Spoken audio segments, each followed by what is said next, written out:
Okay. Okay, I call to order the regular meeting for the Design Review Subcommittee of San Clemente, Wednesday, March, what is it, 25th? 25th. I was looking at this thing in front of me, it says March 19th. Okay, first order of business is the approval of the minutes. And Scott wasn't here, but we were. I'll move approval of the March 11th meeting minutes. I'll second that. All in favor? Yes. Aye.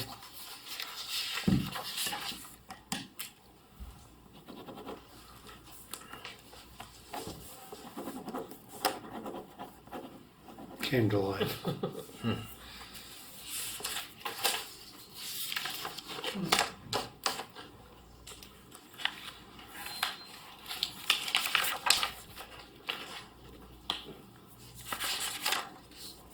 That's the 11th. That's the meeting minutes for the 11th. It says the 11th here. Yeah. This is the minutes for the 11th meeting. Okay.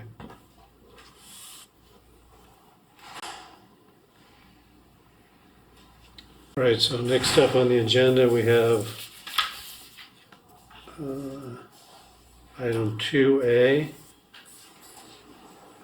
which will be a public hearing for project 25-472 and development permit 26-047, the Wood Residence. And Jessica, you're gonna Yep. make our presentation, okay? Yep. Thank you. Okay, so this is for a development permit 26047 for the Wood Residence. The applicants are not present today, but I will present for them. It's a request to consider an existing unpermitted 543 square foot living room addition, an increase to the height of the existing garage roof, and changes to the front facade, including a new front door, a new window, new garage door, new exterior siding, and a new entry porch with steps. The subject property is adjacent to a historic resource. Is that why we're seeing it? And that's why we're seeing it, yes. The home is located at 104 West Avenida, Cadiz. Built in 1961, it is zoned residential low. The existing home is a single-story, 1,276 square foot, single-family home on a 4,800 square foot interior lot. The historic resource abuts the property along the east property line. Constructed in 1935, the home is one of the last dozen homes required to conform to the Spanish Village architectural restrictions. It features a recessed entry porch on the southeast corner of the building, white stucco walls, and a front gabled red tiled roof. The proposed front facade improvements at the subject site will be visible from the historic resource, however, will not adversely impact the historic character or integrity of the adjacent structure. The proposed project requires Planning Commission approval of a development permit for an addition exceeding 500 square feet located adjacent to a historical resource. The unpermitted 543 square foot addition currently functions as a living room. Site improvements include new steps with a landing along the west side yard to provide an additional entrance to the remodeled living space. In the rear yard, an existing wood deck will be removed and replaced with a new guardrail installed on the existing stoop. Additional exterior modifications include relocation of the chimney and raising the garage roof plate by 1 foot 6.5 inches. This is required because the home currently has uneven floor levels with varying interior steps, and this can be seen better in the slide. Here are the floor plans. We have the existing on top, proposed on the bottom. Once the floors are leveled, additional stairs will be needed to properly enter the residence. A new front stoop is proposed, as well as new stairs in the garage. Here. Interior improvements include a full remodel and reconfiguration of the main living area, a renovation of both existing bathrooms. The existing dining room will be converted into a new primary bedroom suite resulting in a fourth bedroom and a third bathroom within the existing structure. The front facade will also be updated with a new porch and steps, new siding across the entire elevation, a new front bedroom window, front door, and garage door. The proposed finished material board is also on here. Please note the increased height of the garage roof as well as the chimney relocation. The east elevation is directly adjacent from the historic resource. The new siding can be seen along the side of the garage adjacent to the front yard. The roof height modification, chimney relocation, rear deck removal can also be seen here. The west elevation features some window and door modifications. The side entry door repositioned with the new stoop, which will be required once the interior floor levels are even. The rear elevation shows the addition of a window for the new bathroom, the deck removal, the new porch guardrail, the chimney relocation, and the new side entry porch. Here. Staff has found the proposed improvements enhance the building's character without impacting the historical structure.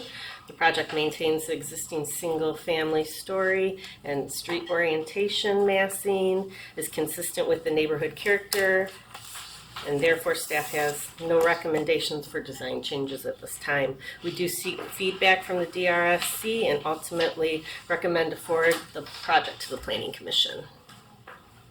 Thank you. Any questions? Yes. The siding that they're adding, that just goes around the front. It does, and it also wraps around the side of the garage adjacent to this front yard. So you can see it here, Okay. across the front facade, and then down this edge, which you can see right here. So they're replacing that. And then there's the material that they're proposing.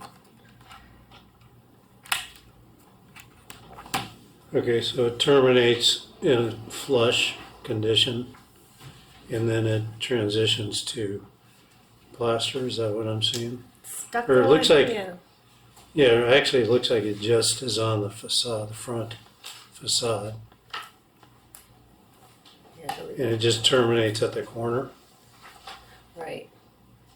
So let's see, if we go to the other side elevation, yeah, you can see they still have the existing material on the side of the garage.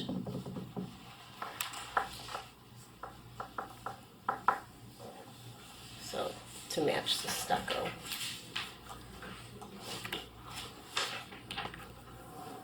Yeah, looks like they're replacing brick with siding. Also updating the garage. Yeah, my feeling is it's not changing in size or massing. It's not impacting the structure at all. It's just making a homeowner improvement. I don't really think that there's a lot to get into with this myself. Yeah, we don't have any more questions. No. No questions? You have any thoughts on the thing? I agree with Cameron in general. You could wrap that siding back around the corner a little bit. Yeah, that's not a good detail. To just stop a finish right at the corner. So it should at least wrap, I would say, back to engage that first window. So you'll see that corner. You'll see the corner. Yeah, That's a minor So thing. you're saying right here. good free advice. How about the garage? Do you think it should go on the side of the garage? Yeah, I think that's what you're saying. Right? Yeah, I think we should do it on both sides. Maybe at least go back, I would say 6 feet. 6 feet. So wrapping I mean, the we could front look at and the going side- around, wrapping around the front facade 6 feet along the sides. Except on the one side, I think it should engage that window. You don't want to stop it in the middle of the window. Okay, so, So go to this the one edge right of the here, you're window. saying? Yeah. Okay. Okay. Anything else? How wide is that garage door? Is that like a 16 foot or less than? Let's just existing.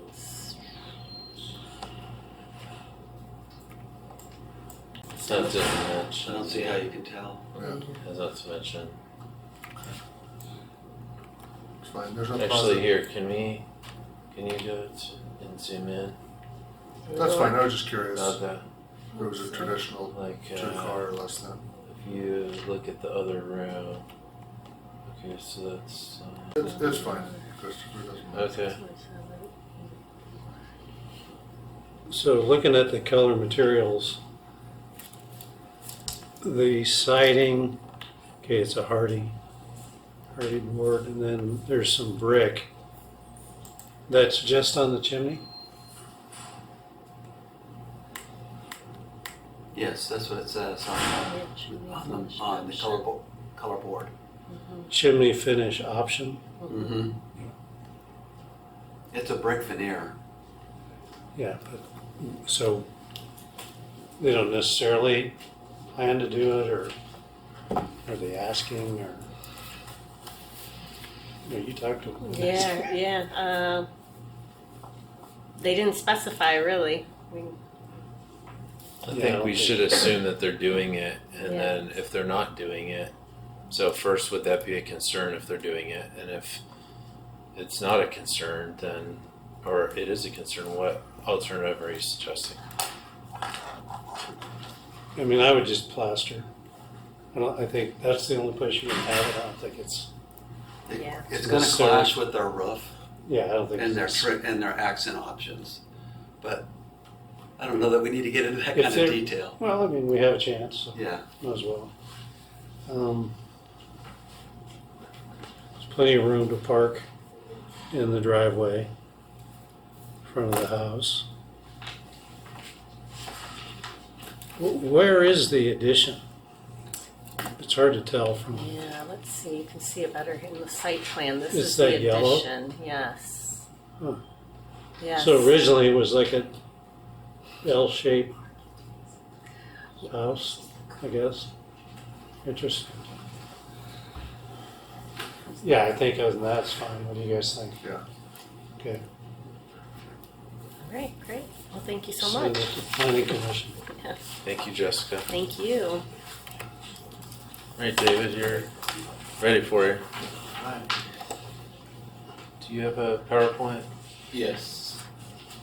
Thank you, Jeff. Steve, you want to join us at the table here with your team? I don't see it. Oh, sorry. I didn't transfer them. Can I take it? Okay, I can pass them down if you want. We got it. For you.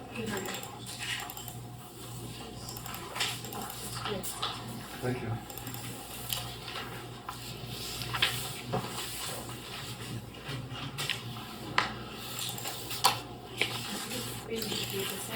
Oh, thanks. Great. Okay, moving right along. Next item is the La Ronda Townhome Subdivision, which we looked at a while ago, right? In 2024. Yes. Okay. So David, you're gonna highlight the Yeah. differences between that Yes. submittal? Good afternoon. Steve, do you want to introduce yourself and your team to start before we I'm continue? Steve Stepakis, I'm the applicant, my son John Stepakis, and the architect Nelly Villatoro. All right. Thank you. Welcome. So the project is located at 111 Ronda. That's the placeholder address we have now and what you see in the staff report. So the project area is currently vacant. It consists of 4 lots highlighted here on the screen. It is within the residential medium zone and coastal zone overlay, and we do have a historic resource that's within 300 feet from the project site. And here's this image highlighting where the historic resource is. So because the project is more than 3 housing units, we would have to look at potential impacts, visual and physical impacts to the historic resource. There are ways to be exempt from reviewing that portion of the project. So in this case, because the project is not visible from the right-of-way adjoining the historic resource, it is exempt. There's other reasons why it's exempt, like it's not within the A overlay as well, and it's also not abutting the historic resource. So, it still requires discretionary review, but our review does not consist of looking at physical or visual impacts to the historic resource. In that image, before you change the slide, Yeah. what's the purpose of the yellow? Oh, yeah, some sorry. of the parcels So versus the other ones? the historic resource is this one here in red. Green represents adjacent or abutting properties, and then the brown are properties that are within 300 feet from the historic resource. Okay, got it. Yeah. So really, the 300 feet just barely touches the one close corner The of one the in the- subject property. This one here, yeah. Yeah. So as mentioned, DRC did review this under a pre-application in 2024, and some of the feedback is highlighted here in the report. So the Design Review Subcommittee recommended providing a project analysis that includes the general plan goals and policies, along with design guidelines. They recommended that more exhibits be provided to cover project details such as parking as well. Another recommendation was to simplify the project's design as far as the architecture, materials, and colors that were used at the time. There was a comment to improve the landscaping design, and then a recommendation to consider the beach cottage architectural style, and then also to consider reducing the amount of units to meet drive aisle width requirements from OCFA, which Steve may have a comment on this, but I have yet to see that revision to address that. And this is the proposed site plan. You probably already read, but what staff is seeking here, I'm going to jump forward, is feedback on just the architecture and landscaping portion of the project. Since there have not been any revisions to the drive aisle or changes to the portion of the project that's over the potential sewer easement, we want to move the project along and get comments on architecture and landscaping. So I'm just showing the proposed site plan here for reference. So there will be a private driveway here in between two rows of housing. We have 8 buildings at the front along La Ronda, which is here. And then we have, I believe, our 11 buildings towards the back. The project will, at the moment, is proposing a total of 31 units under the city's lot consolidation program, and then using the state density bonus law as well as the ADU law.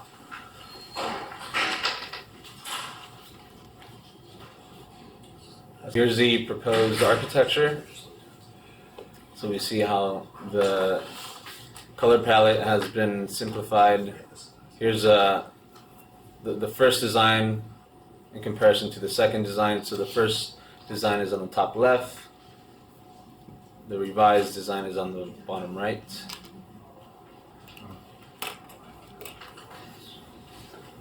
And then this is a view of the revision from La Ronda view. One of staff's recommendations is for the applicant to consider adding a little bit more height variation, or maybe changing the orientation of the front gable roofs there to add more visual interest on that end. So we're also open to feedback on that specific item. Here's the proposed landscaping. The plans do provide a whole list of the plant palettes, and they're low. I think it seems like most of them are low water usage as well.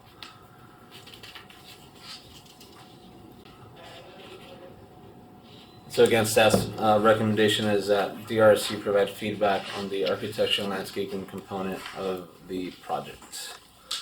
And before we continue with the discussion, I would like to show a video that the applicant provided. It's 5 minutes long, but I'll let it run for about a minute just so we can get a better idea of what the project is. Nelly, feel free to comment if you want. Well, it's just to show the idea that someone walking around with the human view level, and the feeling of is a concept of straight park.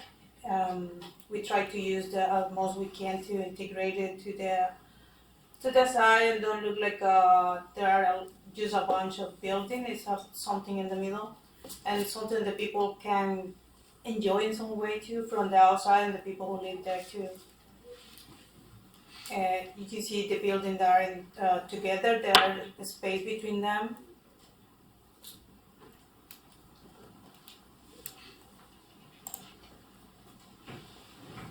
This is coming down, right? We changed it a little, the street, and then there is a point when we have like around 38 feet, and then there's a more space for the circulation for the cars and everything, the parking, open spaces, and that's the feeling also. Someone walking there will have it. Okay, and I'll pause it right there. So that concludes my presentation. Okay, so I think we need to hear from the applicant. There's a little change in direction here. First of all, we're not an approval body, right? We're just offering input on the design. That central drive aisle, that doesn't even come close to meeting the fire truck turnaround, right? We have not received approval from OCFA yet. Have you received comments? Comment is to submit a review, which I think has not been done. Comments Right? from They OCFA? had comments, but that's never gonna be a fire lane because we're within 150 feet for a hose drag. So it's never gonna have to be a fire lane. Okay, so that driveway is for access to the units only. Correct. No trash. What about trash? No, trash has been moved to the front, so it'll be right off the street. Okay. How many units were proposed last time? 18. 18. And you've upped it to how many? 31? Well, 27 plus 4 ADUs. Okay. And our comment was to reduce the density. So you've not doubled it, but you've come close to that. One of the comments that I heard was, I explained the height challenges because it's on a sloped lot. And one of the comments I heard was, well, if you do the lot consolidation, you asked why we didn't take advantage of the lot consolidation, because we're one of the 5 sites, named in your housing element and eligible for a lot consolidation, and that would give us an additional 8 feet of height. But to get that, you'd have to add units. So we're responding to those comments, although you did say maybe reduce, but what I heard was, it may not have been your intent, what I heard was reduce to get the driveway to conform to the track.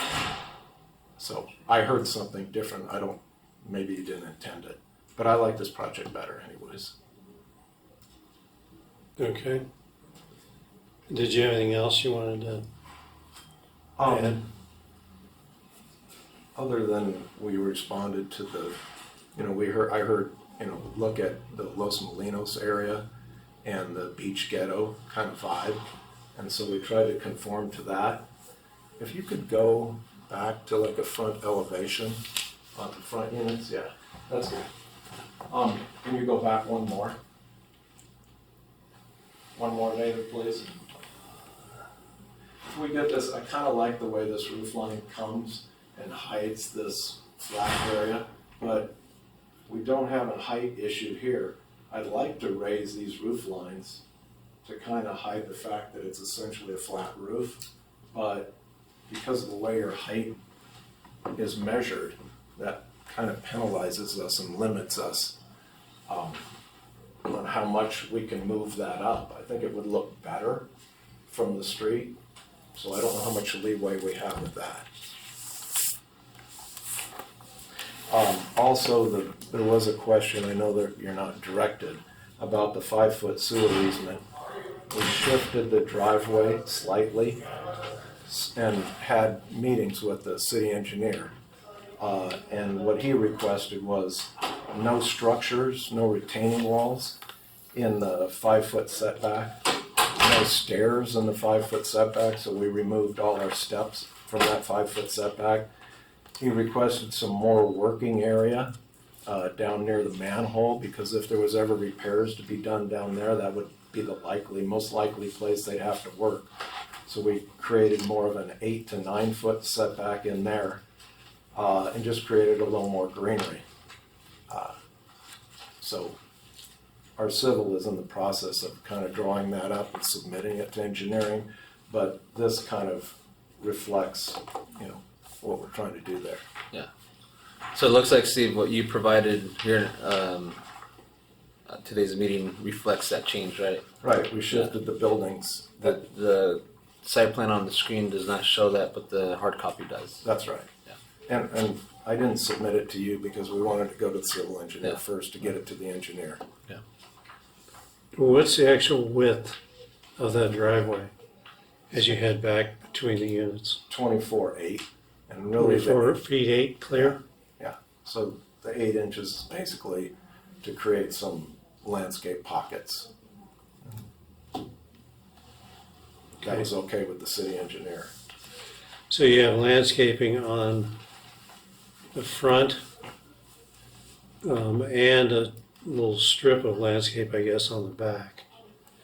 And there's a slope on the backside? Does that have natural landscaping back there? David? It doesn't look natural. Looks like they'll be planting. That's on the first page. I can go there. Do you mean right now does it have natural or? Right now, well, right now it's vacant. Yeah, so.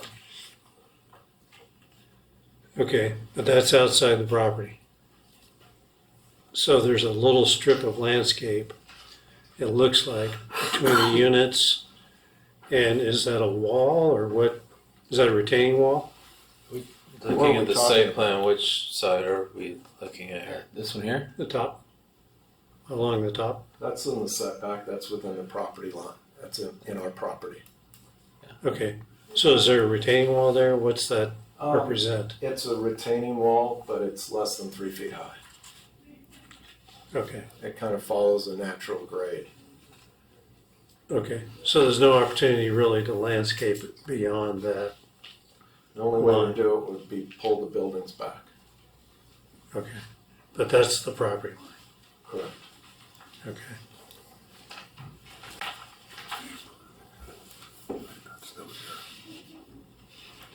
So there's gonna be a 3-foot high wall. We were just looking at this last week, weren't we? The fence on top Right, of the wall. right. And then there's a sort of a picket fence. What's the material on that fence? The existing fence? The new one. Rear. The new one. image. It'd be a stucco wall with the wrought iron on top railing. Okay. Just one other comment was the site plan that you have in front of you, kind of 2/3 into the driveway, you see there's a circle that's a 38 foot diameter, kind of a turnaround, make it easier for people to do a 3-point turn and get out.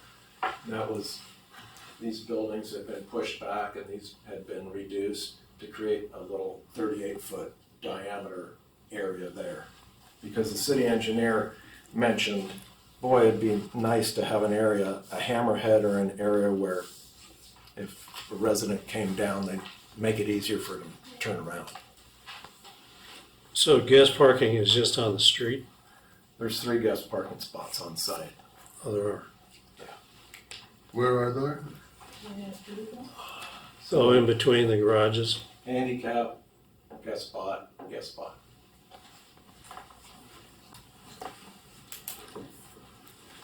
And then what's that at the very end? Is that a turnaround or is that a spot? No, The white area there, no. That, the plan was revised. I don't know why it's like that. The plan was revised to be more like your, the site plan in front of you. So it's It a was an stairway. area, but that's the Oh, I see. area that we had to, when we shifted out of the sewer easement, everything kind of shifted into that area.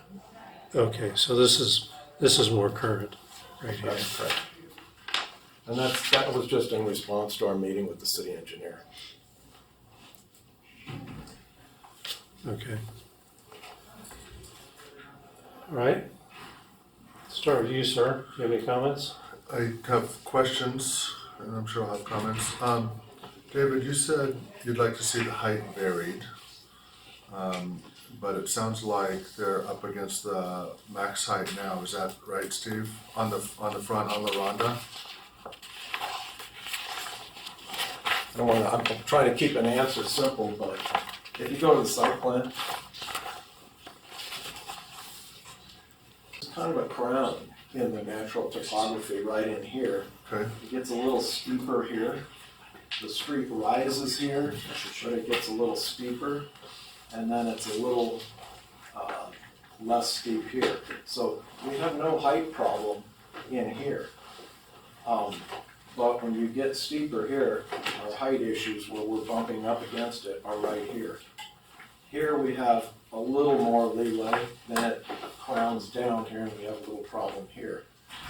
When I say a problem, I mean we're, right now as drawn, we're plus or minus 6 inches bumping up against a 33-foot height limit.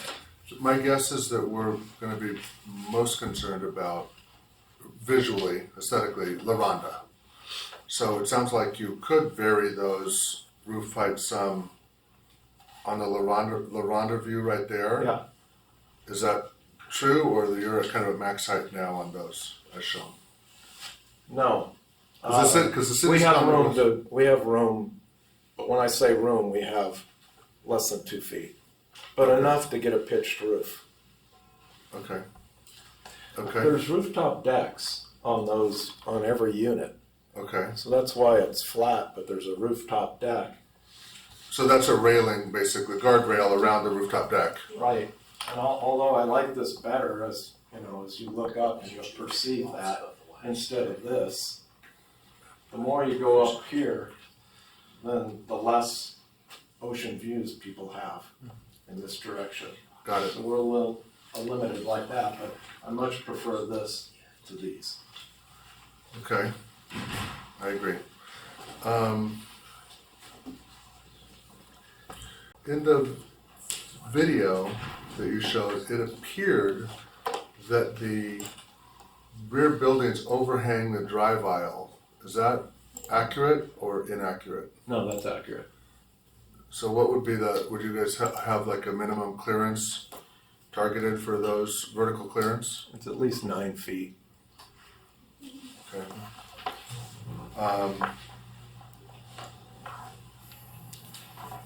And then the trash enclosure, you just have everyone hauling their trash up to that location. To a community bin, Right. and then the bin gets wheeled out to the street, picked up. Right. Okay. And these Instead of, we were encouraged to do that instead of individual trash cans, all pushed up to the street. They didn't want that at all. and these are all for sale products? That's the intent right now. Just questions for now. Okay. Cameron? Okay, sure. Can you go back to the La Rhonda view, please? So again, I just want to reiterate what you already know. We're not approving. We're just giving you feedback. You can take it, you can leave it. Understand? Um, And your recommendations, you're gonna make a recommendation to me, I can do what I want with Yeah. it, but it also gets transferred to the planning commission. Yeah, we And they report to them, Right. and they the take- three of us sit on the planning commission. Oh, okay, so But it's there's all- also 4 other. We're Yeah. 3 of the 7 votes on the planning I commission. get it, okay. Okay. I'm really listening. Okay, well, it's your property, and I'm just gonna give you my perspective. Please. Which is to interpret city policy, city design guidelines, general plan, zoning. A lot of effort over decades has gone into those documents. And if you look around the city, you know, that's the result. So the idea is to try and move everybody in that harmonious direction of those policies. And I recognize some of those policies are hard to understand, hard to find, but I want to highlight a couple. One is there's a policy regarding that you're required that each unit have its own separate, well-defined entry and to further reinforce individual identity. And that, one of the ways that you could convey individual unit identity is through different building elevations. And what I perceive when I look at your project is you have a single continuous building massing, and it's more of a undifferentiated massing. It's box-like structures. So that's the policy that I'm referring to is each unit has a separate well-defined entry to further reinforce individual identity. That's the policy. So I look at your massing, I look at as box-like and continuous. So that's something to consider is how you could vary that and create more unit identity. So that's point one. So that each unit has a distinct facade. Number two, we have a policy for a well-defined varied roof line. That's essential. So arithmetic roof line variations is a way to break up that bulk and to enhance your roof line. And by varying both the roof types as well, you know, like the hips or whatever, and their orientations. And right now, I kind of see it all as, you know, you could almost draw a straight line across the whole top of your project. Okay, so that's the roof line variations. Number three, we had talked about last time that you had kind of an apartment complex type architecture. And I think in San Clemente, there's a market for style or architectures that are aesthetic with some function. And so if you adopted like a real style, like a cottage style, versus something more generic that's more just, I'm trying to optimize my lot depth and my lot configuration to get this number of units in. That's kind of when I look at this project, you're solving for, and then you're solving for X, and your X variable is maximizing your lot utilization versus appealing to our policies, our standards, our aesthetics, our sense of small village by the sea type of a style. That's, not to be harsh, but that's missing. To me, it's just stark, and it's not San Clemente. I don't look at that and go, for you, I'd say, oh, that's Fontana. That's Inland Empire. That's not. That's You're getting Corona. hurtful. I'm sorry. Go ahead. I'm sorry. That's So I'm just trying to That's keep why you we're here. I get it. You're better to hear from me than potential buyers, I'm right? good with it. Okay. So it's, you know, there's no, I don't know.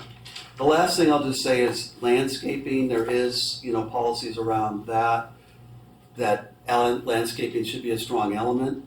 So that's like layering, that's buffering for grade changes, it's complementary to design. So can we show, what I want to do is give you some ideas. Please. I'm not telling you scrap it, but I just want to take what I've said and give you show you an example of what that looks like. What do you want to show? So if you can look at your Cameras or some style, pictures? and then I'm going to have Christopher bring up a design that I sent him that reflects what I have said our city policies would produce a product that looks what it would look like if you use these policies.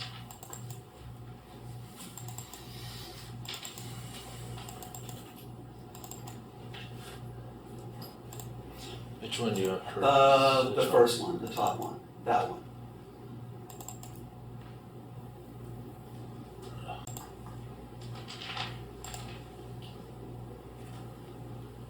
Okay, so that embodies all four principles. That embodies individual unit identity. That's number one. That's part policy with distinct facades. Number two, arithmetic roofline variations. That's what you have here. You do not have that with your project. Your project is very monochromatic flat. It doesn't inspire anything. It just, okay, there's a roof. Number three, this has a style that's San Clemente-ish, right? This is a beach cottage style. You look at that and you're like, okay, that's compelling.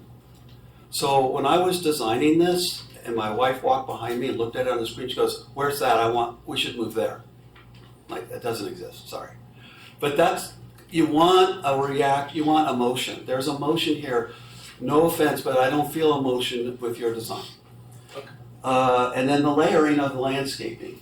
So this is just to illustrate an example of layered landscaping, how you can do it with your different layers and do elevation. So if you move to the next one. Can you stop Yeah. just a second? Sure, When you say distinct, you're not bothered by this one looks the same as that one. Right. So you don't mean distinct in that sense. Right.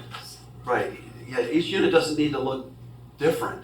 They can have different elevations with a similar architecture. And this is just an example. I'm not trying to design your No, I project understand. for you. Otherwise, I would have done it a little differently. Okay. I would have had different elevations. I'm trying to show you the concepts of our policy, what they would look like, not give you a design of your project. Okay. Like, you couldn't take this and use it. It's like not usable. Right. But it gives you I'm trying to convey how you can take our policy and turn them into like what it would look like to your project. I got it. And I have different examples, but it's just to show you the same concepts, but in a different art style. So this next one I is, just want to open all three of them. Yeah. You can flip through. like this next design right here, this is the same principles, but it's just a modern architecture. It's the same principles though. And if you go to the next one, this is a, You mean distinctive from other projects, not distinct from unit to unit? what do you mean? I see those units being very similar, the two on the right. I- And you're okay with that? Yeah, I'm not saying that. I'm just saying this is to take our policy and show you what they would look like. I'm not I didn't go to the effort to vary each unit. Okay. But you But- could. I'm not doing that, because that's designing your project. I'm just, The question, Karen, is do we want each unit to look, related but distinct from its next door neighbor, or not? Yeah, I'm just looking for direction. yeah, no, there would be different elevations. And you could repeat an elevation, but I wouldn't repeat it next to it. I'd have maybe it's 4 units down. And you could do it with color. You can also change it with color and a different elevation. Okay. I'm just trying to show how you can, so let me get technically. Please. See how it's layered and stacked, and the top part's the furthest recessed. Sure. And then the middle part's recessed from the top versus flat. That's the concept of varied roof lines. Then if you can see the different layers of the landscaping. That's all I'm trying to show. And the other thing I'm trying to show is that you can have a porch, you can have a balcony, you can have a rooftop deck that is forward facing and part of your elevation. That's all I'm trying to show. I got it. That's it. Yep. There's Those there's are the my- last one. Yeah, it's just to show the same concepts, but a different architectural style. No, they're beautiful. I It love doesn't it. really matter what the architecture style is. You can adhere to the policy. That is San Clemente Spanish colonial revival architecture. So that's what it would look like using that approach. So, but the concepts are the same. You're stepping back, you're massing, you're using variations. You're also introducing elements with the balcony, the rooftop deck, and the landscape. And that's all I'm trying to show. Sure. Versus the straight, Yeah, that looks great. boxy look. It's very successful. Yeah, that's it. Okay, that's all my comments. Hey, Thank you. You went all out on this one. Did you get some new software or what? Yeah. Okay.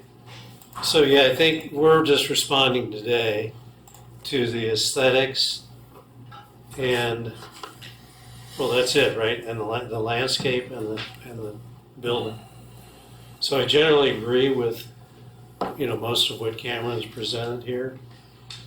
The facade, or sort of the streetscape on La Ronda, it's very haphazard. I mean, you went from a very sort of modern design that was clearly identified as modern to something that's sort of modern and traditional mixed, Okay. right? And the little eyebrows and, the little gable roof pieces, and you've got some hip roofs down below, and then you've got some other little sort of canopy pieces. They appear to just be stuck on to these boxes, right? That's not a good approach. I mean, the roof should be well defined. That's why you like the one on the left, because it's an actual roof. It's not just an eyebrow. I'd love to have an actual roof. So I'd prefer we're not a pitched dictating a roof. style of architecture because it's not required Uh-huh. here. It can be, right, David? It can be. Correct. If you want to go modern, right? If you want to go traditional, go traditional. This is neither, right? Well, This is our impression. I understand, but you understand that our design is constrained by your height requirements. It's very difficult to meet the height requirement, so I'm gonna ask, do you have any variance with that 33 feet? The comments we're making have very little to do with the height. It has to do with the layering of the facades. It has to do with the layering of the landscape. The landscape that I see here, I like the materials. They're well selected, but there's no layering. There's no sort of framing of the facade of the house. So the landscape, it has no dialogue with the architecture, right? There's these sort of low walls with, it looks like it was just sort of, different materials thrown on there. There's really no rhyme or reason. Cameron came up with a new word today, rhythmic. I'm not sure what that is, but there's no rhythm Okay. to it. If this is my height limit, and that represents, let's say, a 9-foot plate inside, how do I make that a pitched roof? If I'm gonna try to stay within the height limit? Well, In that's other words, instead of saying you're forcing me to either a 7-foot plate and a 9-foot, yeah, we're not forcing you to do anything. That's the challenge of doing good architecture, is to take the constraints that you have, which one of them is height. Another one I think is density in terms of the policy, and come up with good architecture. I'm glad you mentioned density, because the only way to get to this height limit is to meet the density that you require. I can't get to the height limit without getting that number of units. I'm forced to do that by your code. Is that true, David? Oh, it's a combination of the lot consolidation program and state density bonus. He's correct. Yeah. It's mostly the lot consolidation. It's the If I height. had the option, I don't know what kind of flexibility you have as a planning commission, but if I had the option to remove a couple units, that would free me up a little. What is the height limit on the zone without the consolidation? 25. It's 25, and then with the incentive, you can go up to 33. So would you require a zone change in order to go higher? Or can you make an administrative decision on that? If there's a height change under the state density bonus law, that would be administrative. Without Yeah. using the bonus density? Without that, it'd be a variance. Okay, a variance, who grants that? Planning commission. So it Well, also has to do with the topo of yeah, the site, right? Again, that's your challenge here. Right. We're not going to design this thing for you. I think that we've done a lot in terms of, But he Is even it not fine? developed some renderings It's of a- some potential projects. No. You push these roof decks variance. all the way forward, Right. right? And I get that. You want to have the best view. But that doesn't necessarily work with the architecture. Step the roof decks back so that you can get a legitimate roof. I can't do that. I just had because the comment pushing on the roof variance. depth, pushing the roof decks back make my heights even more difficult. Again, Because of the everything- descending slope. Everything goes down. And our lot slopes differently than the lot. I would love, it's, that elevation, stepping back, as easy as your site does that. If you look at our site from the other side, we do achieve the stepping back. But it's difficult from the street. I know that's our challenge and it's not your job. But I'm looking for direction and I appreciate everything you're saying. But I have limitations. And I guess we can talk about less units. But there's certain things I have to meet. I have to meet certain parking requirements and certain density requirements to get that 8 feet. Otherwise, it's a different project and I don't Yeah, wanna do that it's a complicated site. Yeah, you have Christopher, what are your topo. thoughts? So I have to say, a variance is a special consideration. It's one that requires there to be a hardship with this property that prevents you from developing with the property right others can have under similar zoning. It's doubtful you can meet the findings to get a variance. So I just want to make that clear that while you could apply for it, we could talk to you more about that separately if you're interested in it, but just it's difficult to get a variance. But he could do it ask for an in-design concept review, right? If he got those variances, maybe bring those here, and we could give input on it, right? Yeah, but he's saying it needs to be a hardship. There Can I needs comment to be on variances and density bonuses and density? I think it's a little simpler than that. If you all are giving guidance on design, which is the purview of this committee, Yeah. if in order to satisfy a city requirement, of which design is one of the city requirements and the objective design standards that you should also be looking at, if in doing so, in order to make your project work feasibly, the state density bonus law allows minor deviations in height or in parking, which you're probably going to be asking for. And that's not called a variance. That's a concession or a waiver from a standard of the code. So if in developing a project that is feasible to meet the needs of the city, there has to be a small deviation in height, those aren't variance findings. correct, yeah. We would still need analysis from the applicant explaining kind of what is being said, that in order to make it look attractive, I had to do this. Yeah, right, exactly. And his constraint is that he doesn't want to do the density because then he can't meet parking or he can't meet other things. So that if you put it all together, there is a narrative that would inform us that if you take it in totality, the cumulative impacts, you're asking for some concessions, right? So that's a thought. There's a limit To work in with the staff on. concessions that we can provide Yeah. within the law. So you just need to figure out which concessions you need Or to apply with for. and whatever, adjust. if the planning commission could grant some things, maybe that could be on the table too.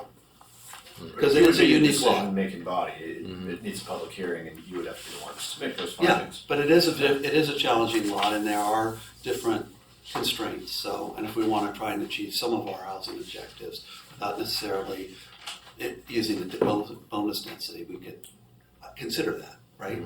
Okay. The fact that the lot is kind of conical like that, it's an arc, and it's sloping down and the slope is not consistent, that's the definition of a unique characteristic. And my job is to have findings that show that my lot is unique and I can't do what other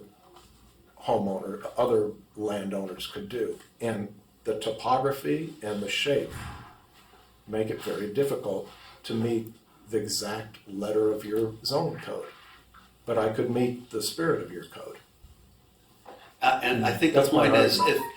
Okay, you would need evidence to back that up. Yeah. Another state.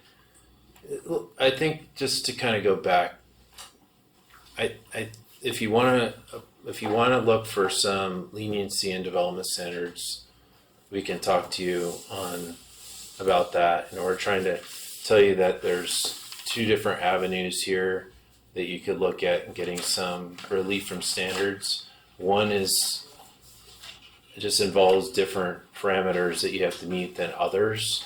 A variance has its own beast. Okay, All right. that term is thrown around a lot, but there's a reason why not everybody applies for a variance. So if you want more information, we'd be happy to give it to you and guide you on what's allowed in the code and what you'd have to meet. I'm Yeah, I hearing think variance is Zach's- uphill climb. Exactly. Oh, is there- Yeah, no I pun think intended. his comments I got are it. the best way. See what you did there? You know, no, I wouldn't try to get a variance. Okay. I would try to get some allowances. I I mean, I think we've given you some good direction on the design, which is what we're here to do today, both the building and the landscape. It's all important. In this particular property, you know, you've got a lot of constraints because you can see it from a lot of different angles. So that's why these little roof eyebrows are not appropriate. You need something that's part of the massing, that's part of the architecture. And consider how it looks at an angle. Because nobody ever, especially on a curved property like this, nobody ever sees it straight on, right? Understood. You're always gonna see the angles, the edges, and the corners. And consider how you wrap the corners. I mean, we're not gonna comment on the way it looks from the driveway, which is not great. Even that, the way you handle the soffits, you know, the overhangs, stuff like that. Aesthetically, you want to consider that stuff. Because for people that are going to buy these units, it's going to be important to them, you know, that they have some identity, that they're proud of their particular unit. I mean, I will say I like the idea of using a mix of materials. If you want to go with, you know, contemporary style, then you can use some smooth plaster. You can use some siding, you know, some metal roof areas, but they should be part of the overall architecture, you know, not just ornamental. So hopefully that's helpful. It is. Even the fence, you know, in the back, you know, if it's a wall, 3-foot wall, you know, how do you engage that wall with the fence? You know, you don't just put posts on it. You know, people are going to see that. You know, consider how the landscape dialogues with these site elements, you know, the low retaining walls, you know, the raised planters, all that stuff should frame the architecture. I mean, you have a great opportunity here to do something really nice. So that's the other constraint that you have. It's a tough property. It's got a lot of topo, and you also have to get our approval. Right. That's another constraint. I get it. And, you know, what I hear is, you know, they're boxy, but they're, because we're trying to maximize our interior space, but more important than that, I have to consider what the buyer thinks. Do I want it to be attractive and them to be proud to live there and own it? Of course. But I also want them to enjoy an ocean view. So that's another limitation. By getting the decks, you know, in the right places, I have views that over and around. So that, I've got that constraint too. I want you to appreciate that, and that sounds like you do. And I appreciate your time, I really do. And Yeah, no, it's a tough one, but you do have a good opportunity here to really do something I think the nice. point I wanted to make is is to you. We're open. Yeah. If you want to bring your case and you want to say, listen, I hear you don't want me to pack this thing in, but I need this flexibility to go here and here, bring your case. And if staff will work with you, you know, but if they get to a point where we can't recommend it according to our policy passed here, you can still come here and dialogue with us and say, are you open to it? And if we can decide that there's a finding that we can make, or we can say that the trade-off is worth it, you know, you might get our support. So I just wanted to give you that advice. You know, it's a great system you have, but the only problem is the time it takes to get to you. Is there any way that you would meet individually if I had some design and get feedback so that I'm not taking 6 months to get your opinion and iterations? Is that a possibility, or go through staff and maybe they'll get it to you? Yeah, I mean, we try to be flexible. I wouldn't You know, necessarily want to we- meet individually, but you can jump on this agenda for Well, not only that, but I think conversation. you can send out some renderings, you can and I just they send can them to email them staff to the and they'll- group. I don't know if you're. Yeah, then you can tell Yeah. staff what we think and they can relay it, Perfect. You can request to come to this meeting. like And anytime. it's- Yeah, you can request to come to this meeting. It's a matter of you having the material in a presentation format Okay. that we're going to get valuable input out of the meeting. Okay. So it's a cooperative relationship where we're trying to get something out of these meetings, and I think the next step is to talk to David, and we want to know what you're interested in getting information on to guide your next step. And Scott did a. Thanks for trying to keep, hang in there. This, No, I San mean- Clemente's worth investing your time. It is, and you know it, but I've built in many cities. The dialogue that happens right here is invaluable.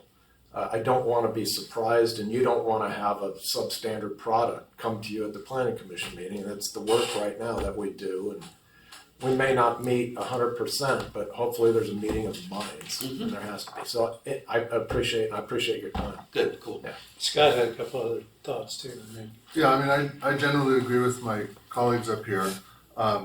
Just first impression in looking at this, that repetitive eyebrow is just, a non-starter for me.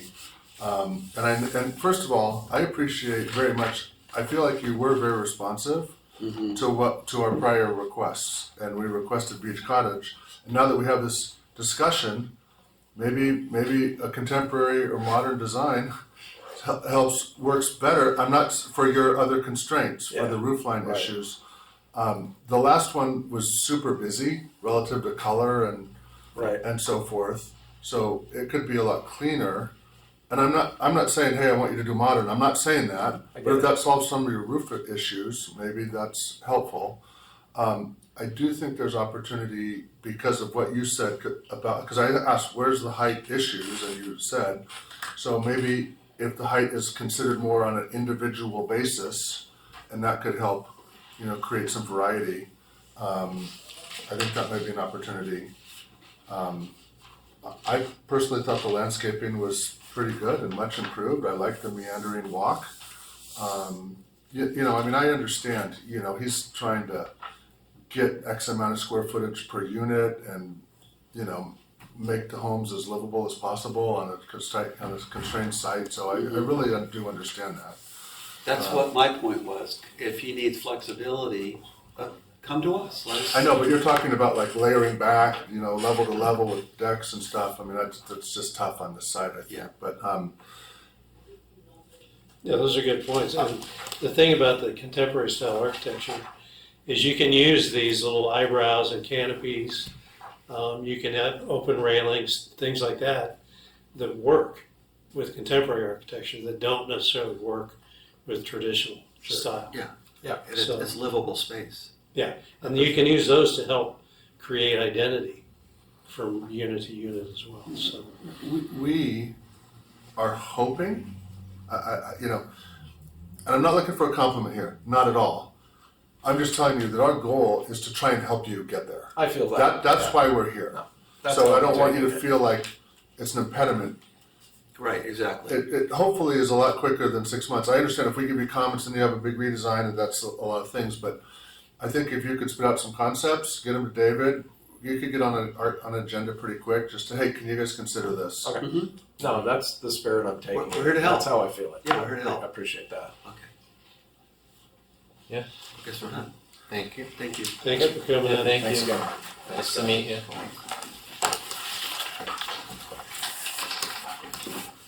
Thank you, Chris. Yeah, thank you.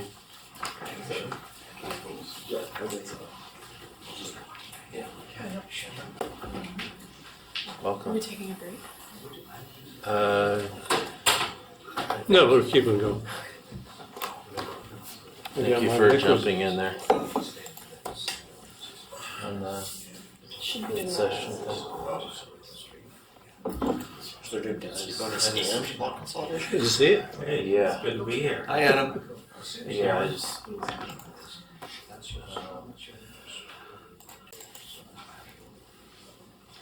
So, when we get to your images, I figure we just go through your images Yes, they're just No, to you try and just facilitate. We'll buy one at a time. Just you let me know. Well, I and I'll gave pull you- them up. So I sent some images of the existing parklets because I thought it might be helpful when we talk about them. Yeah, let me see. I think there's like 10 of them total, something like that. Yeah, we took And it. those are design images. You like the And then advanced there's stuff. like 3 umbrella ideas. I like your thing. Okay. Okay, Well, that's it. I will. So he has this in buckets as is, and then concepts for a future Just state. imagery, Yeah. really, just, Concepts. yeah. Yeah. And then some umbrella ideas that can go along with that.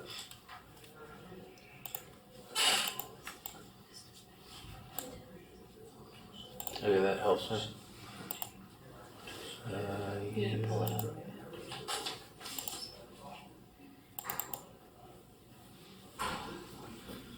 So this one's come back to us from city council, right? correct. To Yes, for feedback. consider on design. the design of the parklets? Yes, design only. Okay. That's correct. What about the configuration? That as well. Yeah, We're including that okay. as part of the design. Yes. All right. Again, good evening. I'm Alexia Grzinski, assistant planner. This is for the parklet design standards. The requested feedback that we're looking for from you guys is your recommendations on the standardized sizes of parklets, which would include squaring off some of the ones on Avenida Del Mar and Avenida Victoria, and utilizing those residual areas from squaring it off for e-bike and golf cart parking. Utilizing different planters. Right now we have concrete planters. I'll show examples later on in the slideshow, but our preference is leaning towards wood, raised planter boxes. There's more coverage and it's a little bit cheaper for the applicant. The barrier materials that wrap around the parklet, we're leaning towards wood or wood-like. We have a couple options listed in the staff report that you guys had, which would include wood with cable, wrought iron, which were also items that were mentioned with City Council. Lighting standards, generally what you guys think. It's not super clear right now what we have. We have a variety of solar versus the wattages and things like that. So just cleaning that up so it's consistent across the board and where we can integrate lighting, whether that's into umbrellas or guardrails. Additionally, signage, a 2x2 aluminum composite panel or a mega board sign that would go on the face of the parklet facing towards Avenida Del Mar.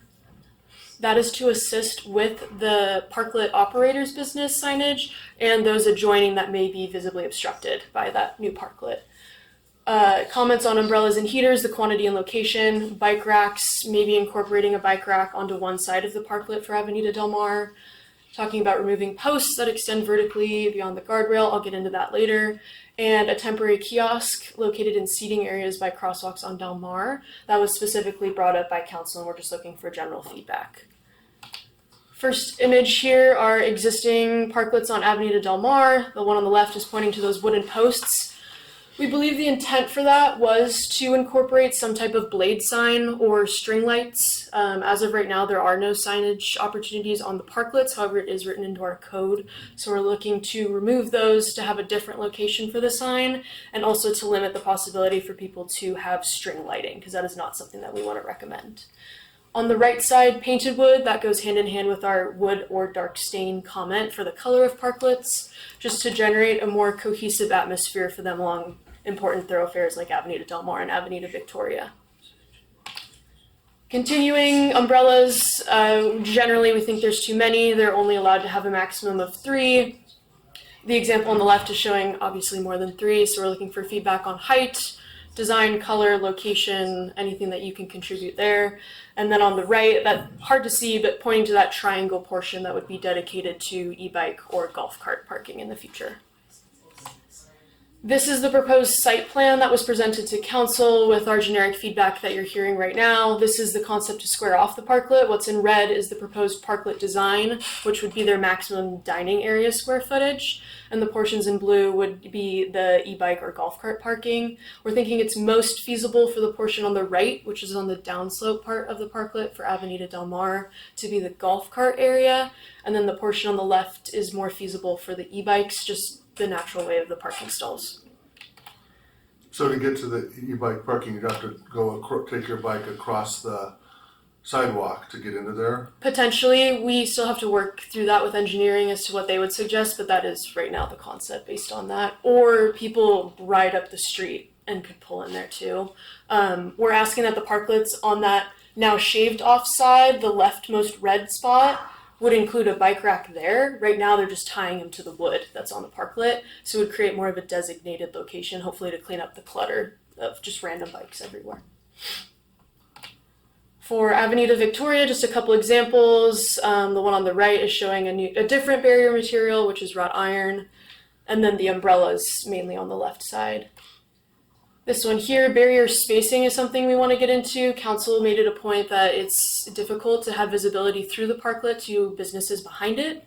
We think this is one of the more acceptable options for spacing in terms of those slats in between the guardrail and the base of the parklet. Again, we think maybe a wood with cable is also more visible. There are some constraints with the spacing in the building code that we do have to be mindful of, so we're looking for feedback on that as well. This is the proposed Avenida Victoria site plan. I will say that almost all of the parklets right now are already just a rectangle. The triangle portion is only applicable to one of the parklets. So this design is not as modified as those that are on Avenida Del Mar. Planter options, these are the current planters that are along Del Mar, and then the proposed ones are something of this nature, wood, rectangular, a bit longer, and maybe they don't need as many, but still providing a traffic rated measure to protect the parklet. Signage materials, just expanding on the ones that I mentioned, white aluminum composite and Omega board. The aluminum composite is a little bit thinner and a little bit cheaper, maybe a better option for business owners, and the one on the right, a bit thicker and a little bit more expensive. And the temporary wayfinding kiosk location / concept on the left are potential locations at the top of Del Mar or on the corner of South Ola Vista. And then the kiosk at the top is an opportunity for a map to show a directory for the stores that are on Del Mar and provide visitors, tourists, an opportunity to see every business that is down there to enhance visibility for those that maybe don't have a parklet and don't get that opportunity to have more business. Attachment 1 of the staff report is the parklet standards. This is a condensed version in this PowerPoint that just highlights the design guidelines that we're asking you guys for feedback on. The version in your staff report is everything, which would include the fees, the parking agreement, OCFA standards, and ADA compliance as well. We can hold on these if you guys have specific comments throughout this discussion, but I'm just going to skip through them really quickly. And then attachment 3, we have done a lot of work to condense this portion of the parklet design standards to be receptive from the feedback that we heard from council and curate it towards what we think would be most effective. Again, we're just looking for design on these following items on this slide. So the sizes of parklets, planters, barrier materials, lighting, signage, umbrellas and heaters, bike racks, the vertical posts, and a temporary kiosk. That concludes my presentation. Thank you. Very good. And we've got some folks that want to speak today, right, about the Can I ask a question before I parklets? forget? Yeah. You have planters.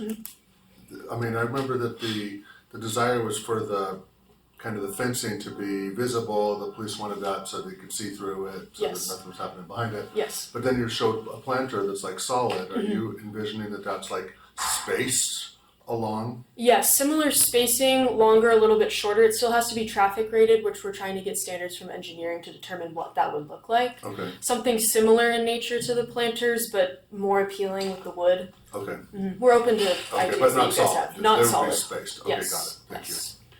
So, and we're also, in addition to the parklets, we're looking at these kiosks, Yes. which, how many spots do we have that we're considering? We have about 4 to 6 of those squared off benched areas. Staff wouldn't recommend one in every single one of those areas, and council didn't have a solid idea. They thought that you all could talk about the size, the design, the material they might look like. There's no specific number. I mean, you might need one at the top of Del Mar and one at the bottom. Okay. Yeah, I know we gave a lot of thought to the parklets, but I'm not sure I That's new. personally put much, emphasis on those yet. I'd like to have more time Yeah. to think about those kiosks. We're anticipating coming back here for the next DRC meeting before City Council, so this is one of two. Okay. Also, if you don't like elements, your recommendation to council could be, we think the kiosks are ugly and don't belong. I think everything gives us an opportunity, right? So we have the kiosks and the parklets. We can use those to enhance Del Mar, but we need to be really careful, about how we do it, which I appreciate all the effort Sure. that you guys have put into that so far. Any other questions? If I could just make a statement.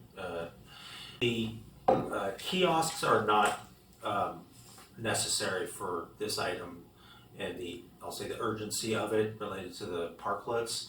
That was just something that was brought up in the council meeting, and if that's something that council would like to look at going forward, we just want to get some background or feedback from the DRSC as far as what type of visual impacts that may impart on the downtown.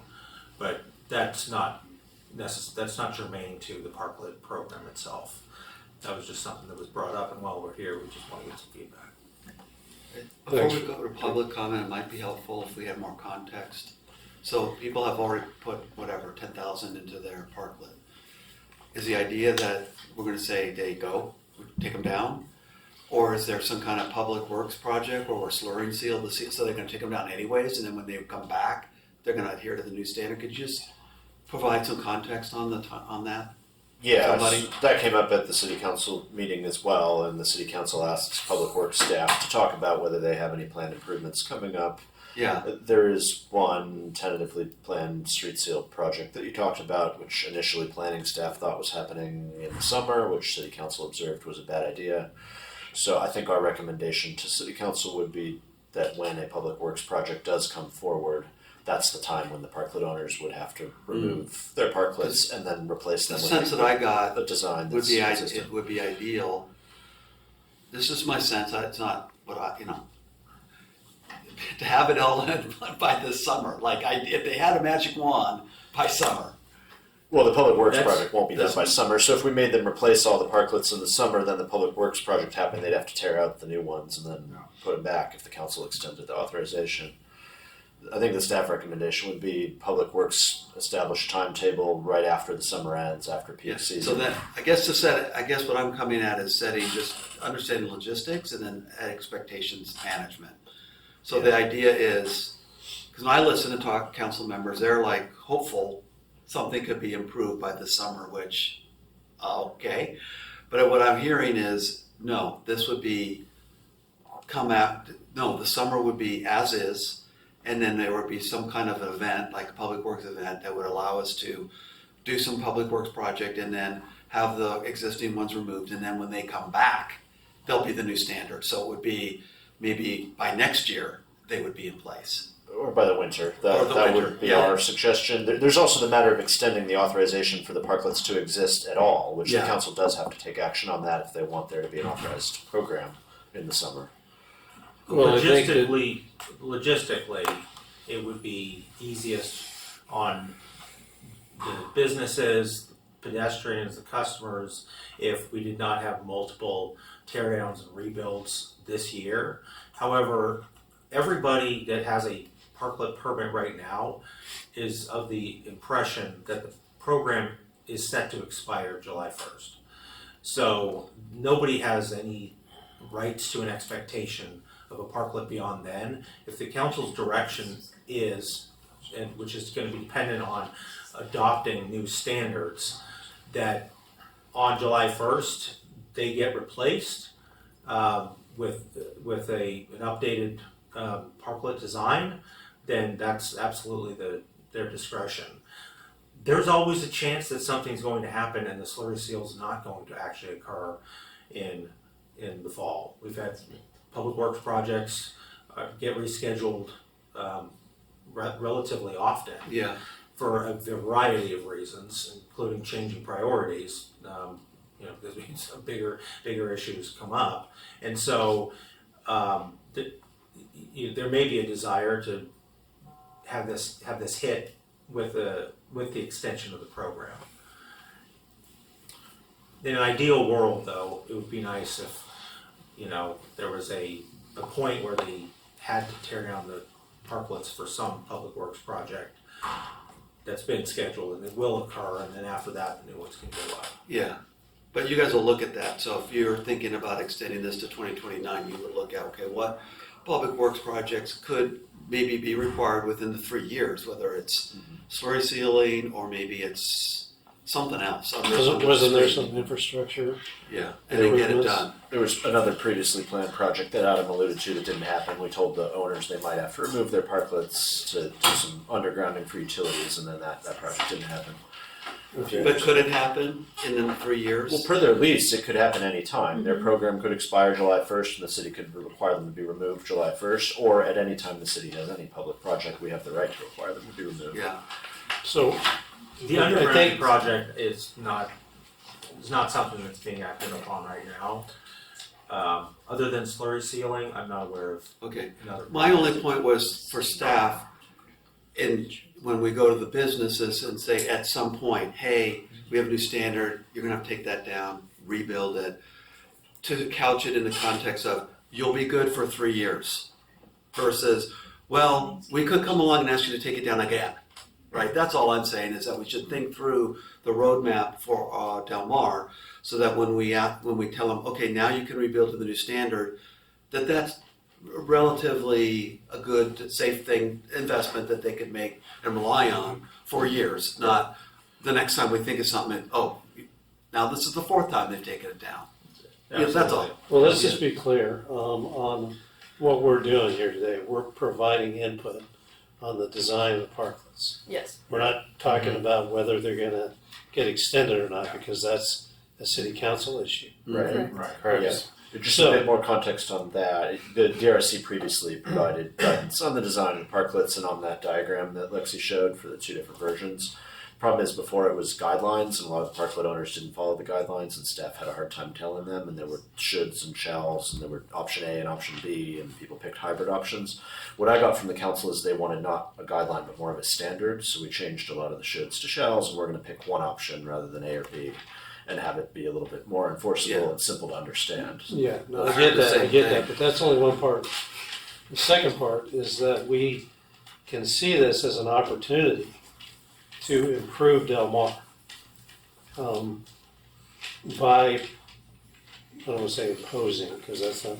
Establishing. Right, but offering some good components that will create rhythmic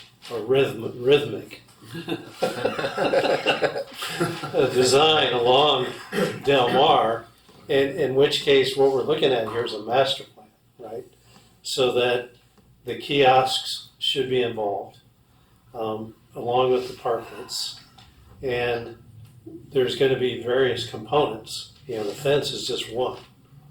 There's the lighting, there's the umbrellas, there's the landscaping, and those can be implemented potentially in pieces before the whole thing gets completely redone. So as a business owner, I could say, yeah, I'll buy a couple of these umbrellas because I can use them, even if I have to take my whole parklet down and rebuild it. And so we're already moving towards this master plan and creating the sort of dynamic that we'd like to see on Del Mar. I mean, the architecture is what it is, right? We're going to have maybe some new buildings. We're not going to necessarily looking at that. But this is streetscape, right? It's super important. So I think we want to hear from the public, but I think that we should keep that in mind as we move forward on this thing. We're coming up with standards, that aren't guidelines, but this is what you're going to do, and this is how it's going to look. Now, we're not a paid design team here, right? So, do we get a consultant on board that actually puts all this stuff together? I think we might want to do that. We might want to consider that, just so that we have a master plan, right? Because I'm not going to produce it, right? But we're going to give direction. So if we get pushback, whatever.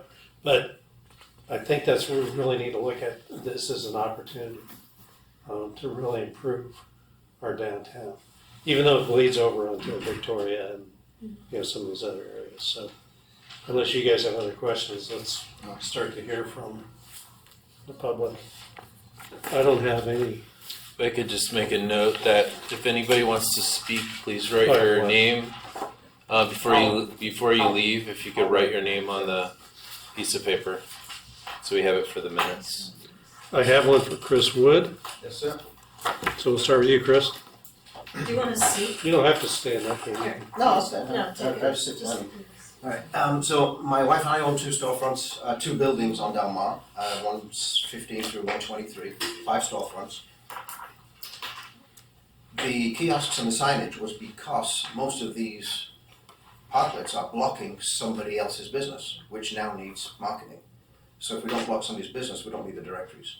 So my first main question is, why does somebody have a 12-foot wide front door facade window with a 32-foot deck?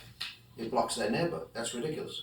So I talked to a couple of people on the street that have the parklets, and they said they requested 2 parking spaces and were told, no, you can have 3.5. So now they feel guilty that they've built Noah's Ark in front of their business and blocked the next business along, but they were told by the city that that was their option, take it or leave it.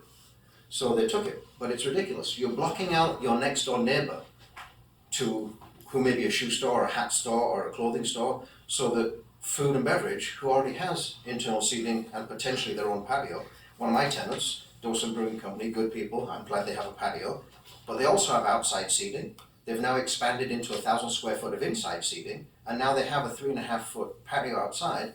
They've got 2,500 square feet close to of business, and then next door, you can't see their front door, right? That's not good business, that's not good for San Clemente. The comment was made previously that the restaurants have brought so much business and generated so much interest in downtown. That's not true. Long before they all came along, before COVID, we were all doing just fine.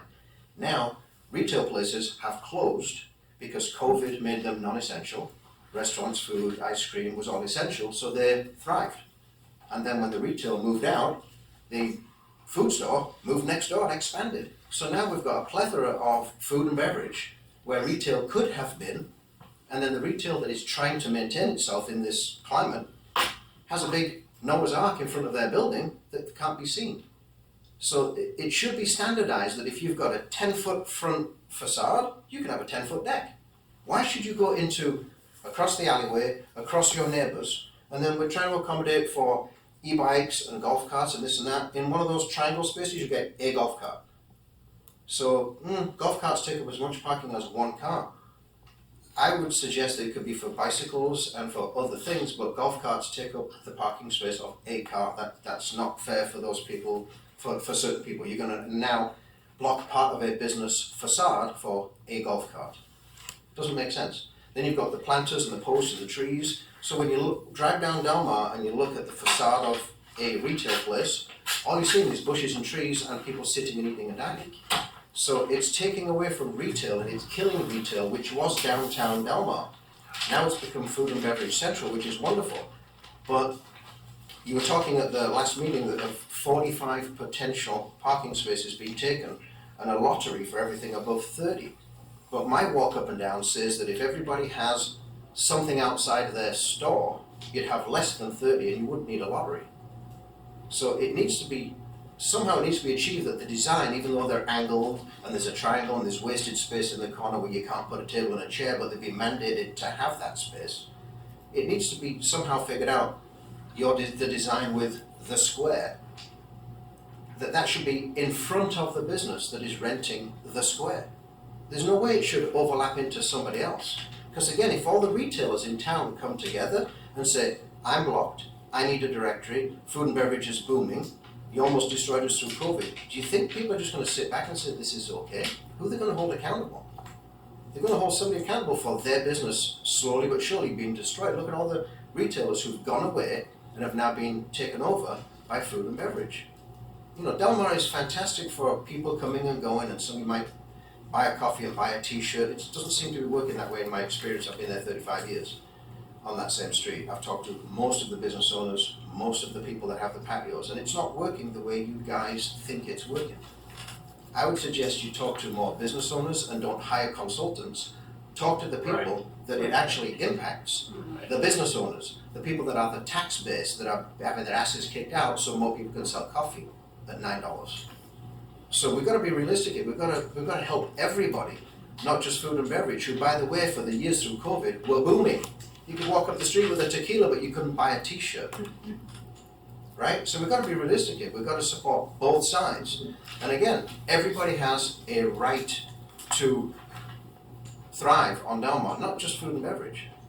So we've got to put the parklets in a place in front of the place that's renting them, and then leave everybody else to have their own signage and their own opportunities to success. And we're not doing that right now. The current design sucks. There's no oversight of much of it. And the new design still sucks, because it's still going to block the businesses that don't have a parklet and are not allowed to have one. Why? I own hair salons. There's a beauty place next door. There's a boutique next door. Dawson Brewing Company. Right? Of those 5 storefronts, 1 storefront is allowed to have a parklet. Everybody else is not allowed to have one. Why not? Why can't I take t-shirts outside and vend them in a parklet? Why is it only food and beverage? What privilege do they have? And by the way, most of the food and beverage are not owned by San Clemente residents. Okay, thank you. I appreciate that.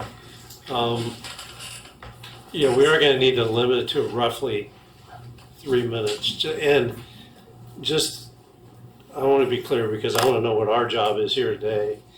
It's to come up with ideas for how we can standardize these parklets. It's not to determine whether they're gonna continue The policy. the policies, right? My So- clarification was to be outside of the business that you own, be there, and don't be anywhere else. And if you can't fulfill that, you can't have one. That's totally clear. Yep. And we understand your concern, and we acknowledge it. But, that's not necessarily gonna be addressed here today, just so you know. The city council is gonna make this So that's the decision. design, right? The About- design is that wide. We're gonna provide input on the design, and we're definitely hearing you. So Yeah. let's go to the next Is that the only one? speaker. I can just Yes. list the names. Oh, yeah. Go for it. Greg Ward, No, I'm sorry. He's just here, just That's in all. attendance. present, yeah, sorry. Kathy. I mean, Steve Mayer. Oh, you will? He's been known to say stuff. I'm gonna bring my chair. I'll leave my chair for everyone. Okay, I want to speak, and I really don't want this to be on my time, because I want to speak to just first why you should be considering other things. The city council isn't considering things like circulation. The sign ordinance, when I hear that there's gonna be signage, I don't remember that being brought up at the city council meeting. I saw that the eligibility was being changed of who could get a parklet. I don't remember hearing any guidelines on that at the council meeting. I was present at the council meeting.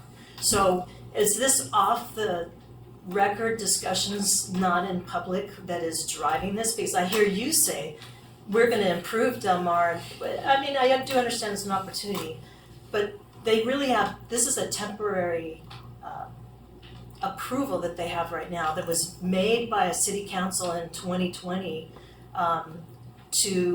in response to an epidemic state emergency.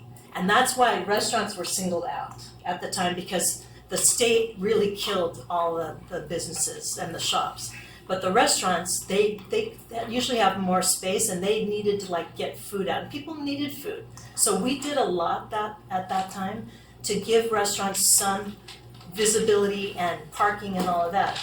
But we did it during a time temporarily where no business was going. There was no ongoing concern for anyone else. So Del Mar was desolate. It worked at that point. But you're part of the planning commission, you should be deciding whether the circulation works, whether these signs are part of the design guidelines for signage, because I would say it's not part of our signage programs. Say you're not supposed to block or have undue influence on other, impose on other signs of other businesses. And I think having a sign on their parklet is doing that. You're giving them an extra sign, and it's going to impact other other business. I don't think that's right, but I have just a real quick thing to say. 42 spaces was granted during that epidemic. That was when no one was there.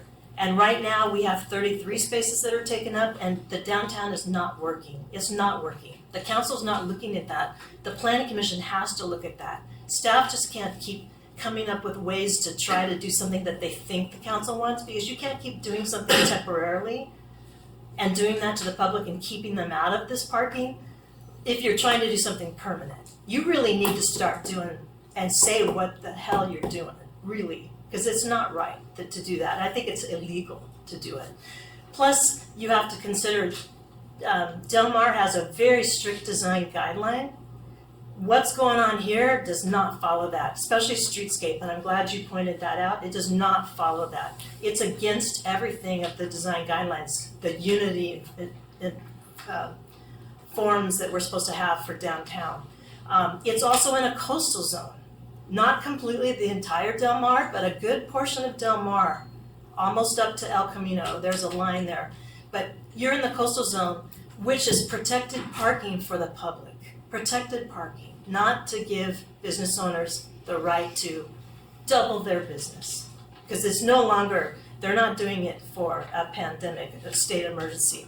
But there are clear parking processes or planning processes and approvals that need to happen with downtown. And if you just go and say, I'm just going to deal with the design, that council's not doing it. It's not happening. It's not a planning process. So I think that there's recommendations that could be made. There's eligibility that was done in the 2022 ordinance that happened when they decided to bring the decks back that the city hasn't followed. And they're in violation right now. Designated parking had to be within parking spaces in that angled parking. You've got Avia's, doesn't follow that. It's in a red zone. They technically, under the eligibility, weren't allowed to have parking at all in there, nor do they need it. They have parking waivers and they have an outdoor patio already. The council in 2022, when they did this ordinance, we discussed the fact that there was some restaurants that already had parking waivers and outdoor dining, and we shouldn't do this because I was afraid that it would impact the downtown and the other businesses. So those decks could go away. Avia's, Beach Fire, the Cellar has outdoor tables. I think they might have some waivers for their outside tables, I'm not sure. But Tequero, who? Chopin. Yeah, I'll get to Chopin. Tequero Luna, the one that all of a sudden opened and has 4 spaces, and I apparently only wanted to use 2 and get 16 seats, and now he has 32 seats. He has outdoor tables already that are nice and beautiful, and I like the idea of looking at the businesses themselves and have them figure out permanently where some tables could go, and a little widening here or a space there. That's better design than just saying, okay, you want to increase your outdoor side tables, just go into our parking. That no one's figuring out how to permanently do anything with their business, how they should be thinking, because the city's given them carte blanche apparently to 42 spaces to go out into the street. I think that there needs to be a recommendation to say no more parklets, because we're at 33 and the downtown doesn't work. We found out at the council meeting that we lost a lot of our overflow parking on the side streets. We lost our lots. All those years of trying to get parking and make sure we had all-day parking, they're gone.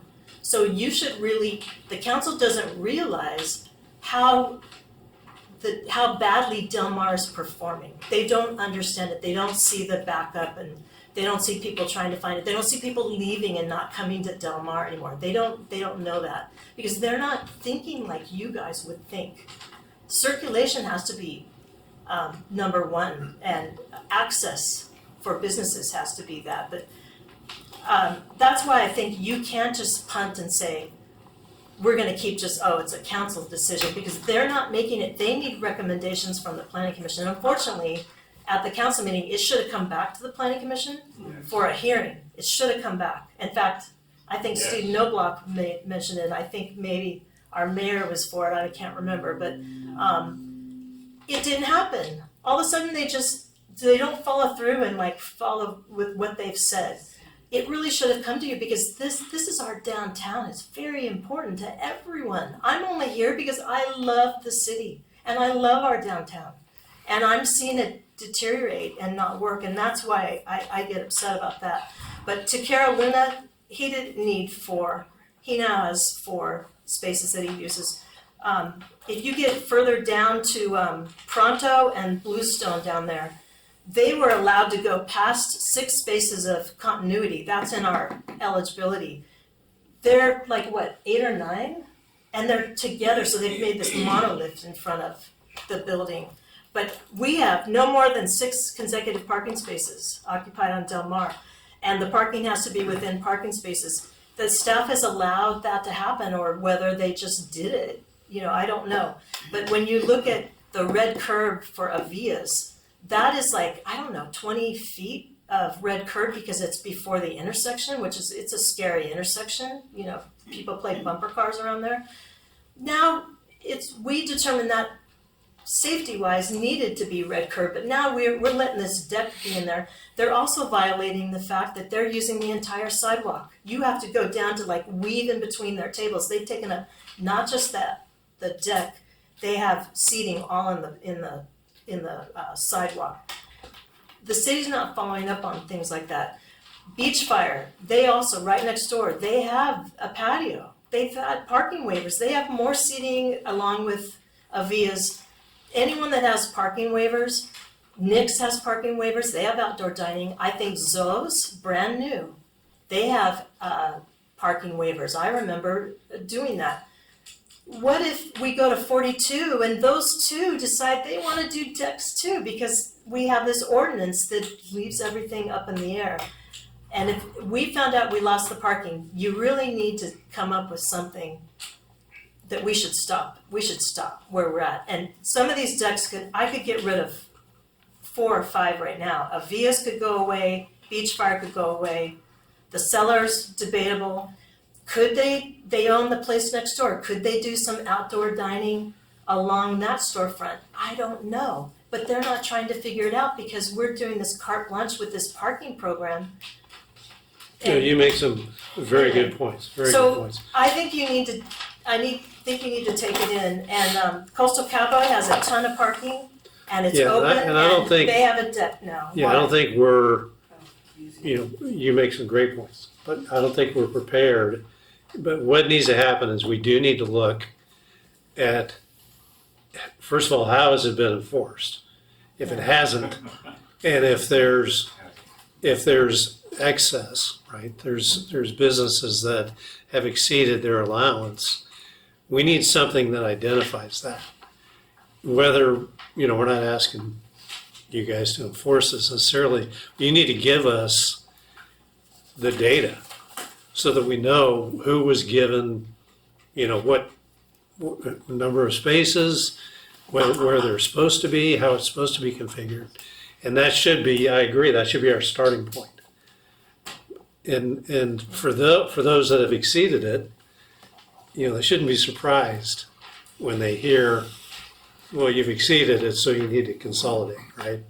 So that's part of what we need to look at. I agree. Okay. And I think it's too fast. And we're not coming up with this. I don't think we're not coming up with a solution today.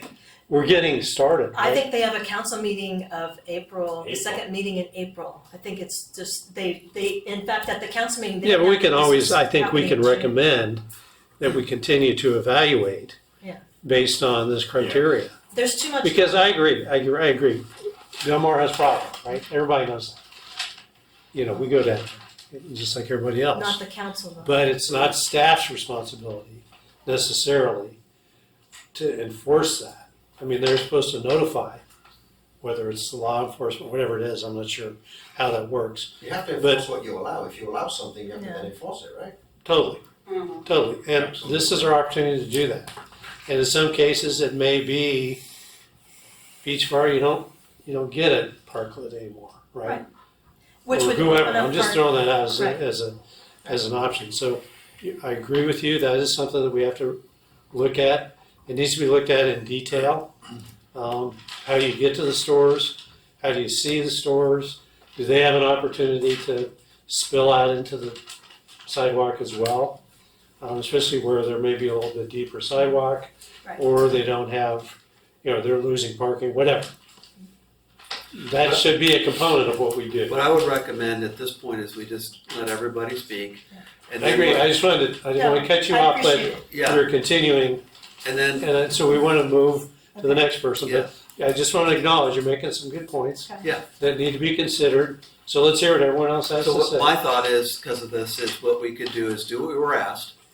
Just look at design, but we can also ask the staff to include in our package. Oh, and by the way, we also heard some comments along these lines, and we have these thoughts about that you might want to consider. And they can consider it or not. I have a brief comment on that. We'll bring that to your next meeting. We're planning to come back in 2 or 3 weeks for a second design review meeting. So it'd be helpful if you guys could incorporate some of these themes, and we can talk about what we've heard and ask you to focus on certain ones. We're hearing those themes. And I just want to say staff does visit every single parklet. Planning staff have been to all of them multiple times. We're aware of some of the problems and some of the more compliant parklets. And Tuckerby and Luna only takes 3 spaces, not 4, and the 6 in a row between Bluestone and Pronto, we had visited that place multiple Okay, times. we don't want to get into it back and forth right now. We do maintain a spreadsheet. We'll bring it to you. We have Okay. record keeping. Cool. I think that, when we're talking about a master plan for Del Mar, it includes parking, right? It includes retail.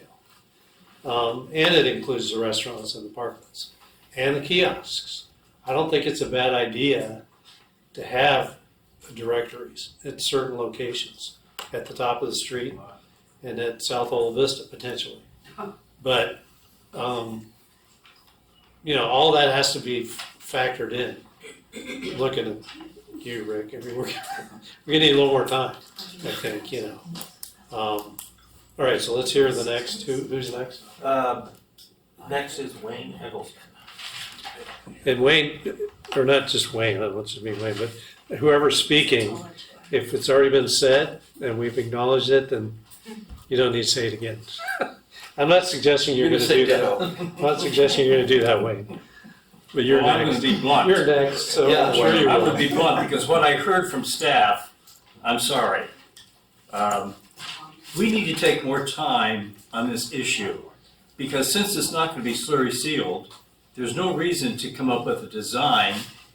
City council can always extend this, and then we can have more time to come up with designs, since these aren't coming down right away. We can't rush this project. We can't rush this project. I'm in favor of parklets, but we need sanity now. We need some sanity in all of this. Let's not make Del Mar into a flea market atmosphere down here. What I heard recently, just from the presentation, is it can be a flea market atmosphere. I think we should square off, obviously, the spaces down there. We can lower the parklets, that's for sure. They're very bulky looking right now. A good example is down on Avenue Victoria, where they're more down to the ground, but not so much to the ground where you don't feel safe sitting there, because you don't want a car running into us. We don't want wooden planters. We want concrete planters, so if a car is going to run into you, you're going to be a lot more safe with a concrete planter. No structures above the planters. No structures above the plant. The wood that is there for the lighting. There should be no overhead lighting on these, and I think that was in the original things there. One thing I heard was, and it was brought up briefly at the city council meeting by Mark Enmeyer, and he said, well, maybe we put some merchant signs on the parklets. He has since recanted that, by the way. I had talked with him about that. If you want to make Del Mar into a flea market and a Los Angeles atmosphere, put signs on planters, for God's sakes. Don't put signs on planters. That is just tacky. It's just tacky. we're trying to make so that the storefronts are not blocked. Let's make it so that the storefronts are not blocked, but let's not put signs all over, up and down Del Mar on parklets. Can you imagine driving down the street and having signs on the parklets there? I think it's just really tacky looking. No blockage of the neighbors, of course. Umbrellas really have fewer umbrellas, heating lamps, fewer of those, no overhead lights. The taco place, this is brought up about the designs. He put in these plants that are, what now, 5 feet tall, plus the planter itself. The plants are now dying, by the way, after 2 weeks. But he's totally blocked everybody in that area. That is not right. That is just not right. And when a bunch of us saw that, we came to the city and said, "Stop it! I mean, this is you can't." I understand that they can do it online, apply for it online, but staff needs to go out there after they have it online and take a look at the siting of it itself and see if it's going to block anybody. And they also need to go back after the parklet's built to issue the final permit or whatever, because right now it's self-permitting by the business owner. Hello, come on. The only thing about the triangles thing that I think that some of the businesses will try to put storage in there, more chairs or something like that, and you have to be very careful about that. The kiosks that I saw were really quite ugly, quite frankly. This is a Spanish colonial city. Make it that way, And one thing that Kathy brought up, which I very much disagree with, sorry Kathy, is that we should not have tables and chairs and signs and stools on sidewalks. We have very narrow sidewalks on Del Mar. And I've become more aware of that since I've become less and less mobile, to say the least. The biggest recent example of that now is Coastal Cowboy, where he's putting out stools on the sidewalks. You can't do that. That's just not something that you can do. You only have like 3.5, 4 feet more to walk, since people are sitting on those stools at Coastal Cowboy. I mean, that's just ridiculous. But, we don't have to rush this. Since the street's not going to be slurry sealed, the city council can, in fact, extend it, and the design can then be more thoughtfully designed. But, see, we don't need more consultants. We need the public. I'm down, I live just a few blocks away. I'm down there every day, either driving or walking. And for the last 40 years, I've seen so many changes down there. I'm down there every friggin' day. So we need to make Del Mar more attractive. You're driving down there right now, and Steve Noblock said something, but he says you go down there, these monolithic type of things are just striking out at you. And we need to make it more compatible with the street. We really and truly do. But, we have 160 parking spaces down there, street parking spaces. 42 were allocated for parklets. That's 1 out of 4. Yikes. And we've lost a lot of leased parking spaces on Gabriel and Avenue de Victoria, the side streets. A lot of them. So it's important not to rush this through. It really isn't. So I'm through. All right, thank you, I Wayne. was blunt, but And when I suggested consultant, I didn't mean ask them what to do. No, I meant someone that can prepare a design that we direct, good. so that it's Yeah. clearly, it's a graphic representation of what we've decided on the master plan. So many consultants that are hired don't have any idea what Subcommittee is about. Yeah, no, it'd be under our direction. It's just ridiculous. All Thank right, you. thanks, Wayne. Who do we have next? Amanda Quintanilla. Amanda?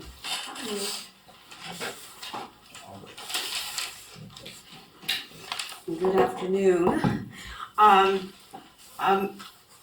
someone who is on Del Mar every other day. In the summer, I'm there every day.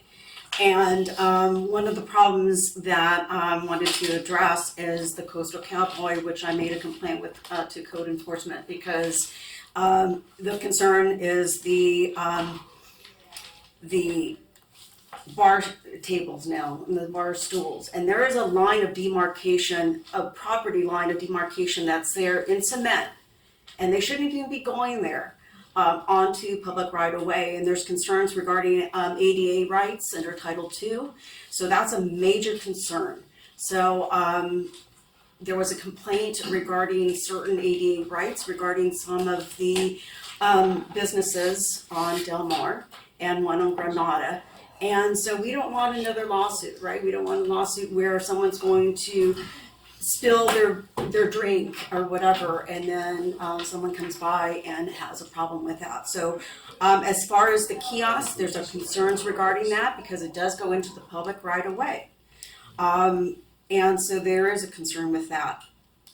The coastal cowboy, I've been messaging, I've been sending emails and talking to the city manager regarding concerns regarding these outdoor dining, regarding the heaters, the boxes. Even today, or actually yesterday, I took a picture of a box right on the coastal cowboy, and the door hinge is already off. And there's trash around. They're not picking up the trash. They're not taking care of that area. They were trying, during the holidays, they were trying to cut into the city's electric little box there.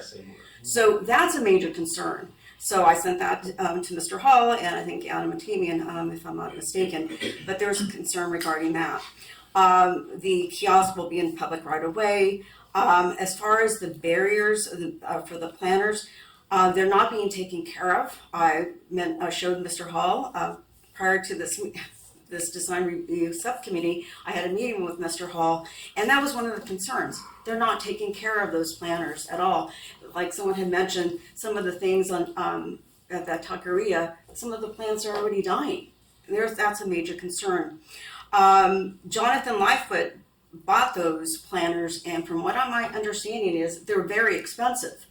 And so I want to know what's going to be happening with those planters right in front of San Juan Capistrano Winery.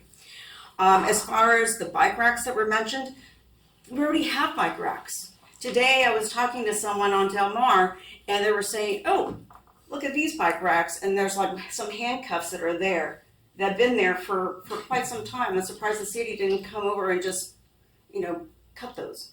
So there are bike racks. Also, we have to, no signs.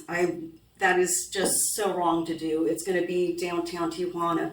But one of the things that I have to address is that on a daily basis in the summer, any time of holidays, there's so much alcohol. But by the time you guys are out there going on Del Mar, I've already picked up bottles of wine. I've thrown those bottles of wine, alcohol, vodka, little tequila shots, all that gets to be thrown out that I find in the planners here. They're thrown out on the street.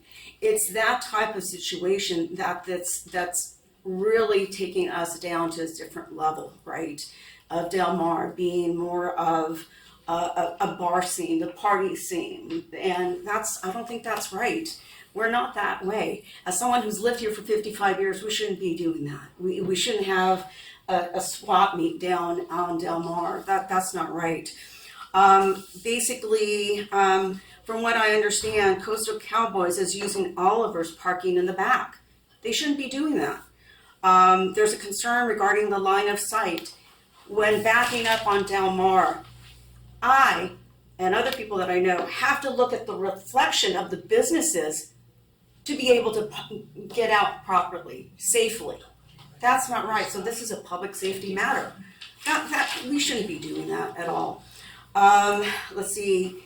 Oh, as far as going back to the Coastal Cowboy about the bar stools and bar tables, I talked to Mr. Rem, and there was no permit. But they told Oliver's, the Coastal Cowboy owner told Oliver's, oh, the city approved it. There was no permit for that, but they approved. I don't know where And from what I got, from my understanding that the code enforcement were gonna look into that because there was no permit for that. It didn't come to the design review, it didn't come to the zoning administrator, but there's some bar tables there, now bar stools are going out. As far as the storage, there was already a problem with the Coastal Cowboy that they wanted to do their umbrella stands right, and they put it right on the sidewalk. And I'm like, that's not right. So I called the city, complained about that road, complained about some other things. And luckily someone was going down there to get that out because that's a safety hazard. You can't store stuff on the sidewalk and think like, oh, someone's not gonna see that and they're gonna trip. And there's a lawsuit for the city. We have to be proactive and not reactive to that. We should have no heaters because I remember when those were going up, call the city, talk to Jonathan, who allowed this? Who allowed heaters? Because they're the only ones that have it. I think it's important to minimize the footprint and decrease the size. And I was talking this morning to an attorney and she's walks up and down the street on Del Mar on a daily basis. And she was saying that if you're going to rectangle, you're going to either go very small, if you're going to take the two diagonal parking spaces, or you're going to need 4 to be rectangle. And there's 4 spaces already taken. That's ridiculous. I know when talking to Mr. Malamud, he had mentioned to me at he mentioned to the group at the coffee chat on Fridays that when you have studies, the studies don't show how many people decide to go 1 time around Del Mar, 2 times, and by that time, they give up. How much business are we turning away because we can't find a parking space? I know, as I leave. It's like, oh, I guess it's not meant to be, I'll go some other time. So I think it's very discriminatory that you are allowing parklets for restaurants. As Kathy mentioned, this was for temporary COVID relief to help restaurants. Now it's becoming downtown Tijuana, and it's just not right at all. You need to lower the parklets, making them smaller, no storage at all whatsoever out there. People are breaking into stuff, people are gonna be, stealing stuff, that's not right.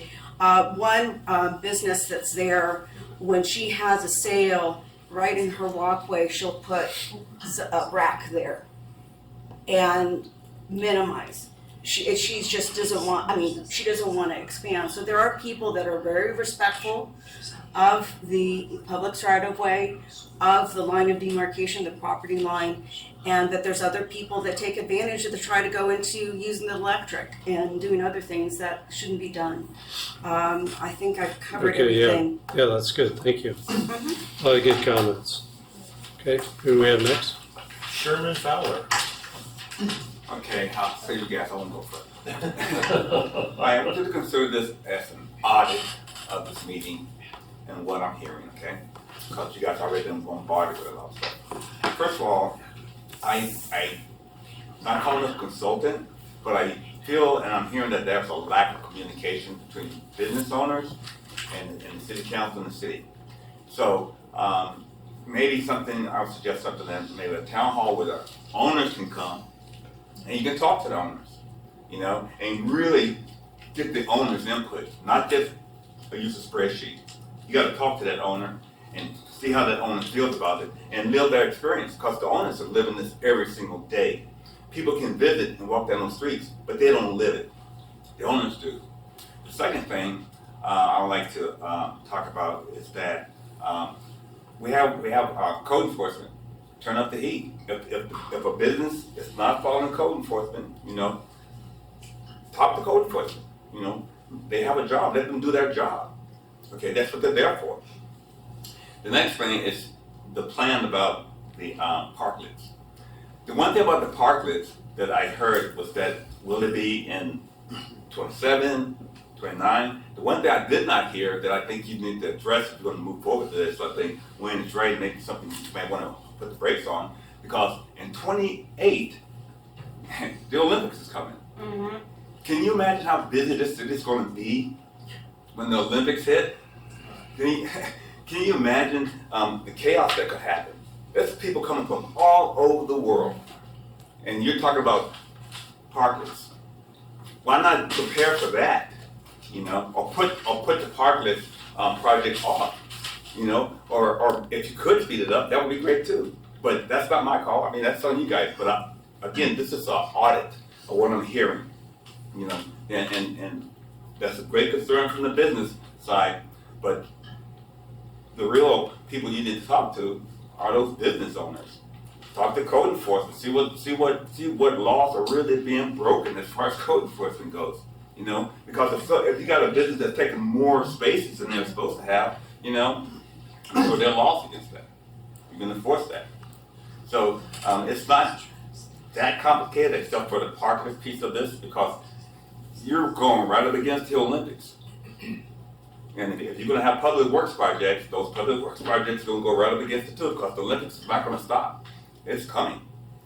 And it's something that, you know, every city, you know, that has to address it. If we're going to be involved in the Olympics, I think that's something that should be taken into consideration. And as well as speaking to the owners. Talk to those owners. I mean, I love Del Mar, it's fantastic, you know, but as a business owner that has concerns, you need to meet them face to face, meet them where they are. Don't just have a database, don't just use a spreadsheet, you have to go meet them where they are to really feel their pain, feel their and passion for their business. You know, love for the city. Just meet them where they are. You know, the citizens, they have complaints, you know, listen to their complaints. But the real one is the business owners, zoning laws, and the Olympics. Those are my takeaways that I would suggest that, you know, talk about that more. And that's it. Thank you. Last name, and I'm sorry if I butcher your last name here, Andy Hall. Well, it's unusual for me to comment on these meetings, but I just wanted to I'm a recovering planner, right? I gave up, their job was too hard, so I went into something easier to do. But I think that there's a couple of things. One of the things we're dealing with right now is we're trying to land a plane. We designed the plane, but we didn't land the landing. We didn't design the landing gear. And that's because, again, during COVID, it was all about getting the plane in the air. No one ever talked about how to land it. And so one of the things we're trying to do now is retro design something that was never really designed in the first place. It was kind of thrust upon us because of I think everyone's mentioned it. So it was kind of thrust upon us during COVID.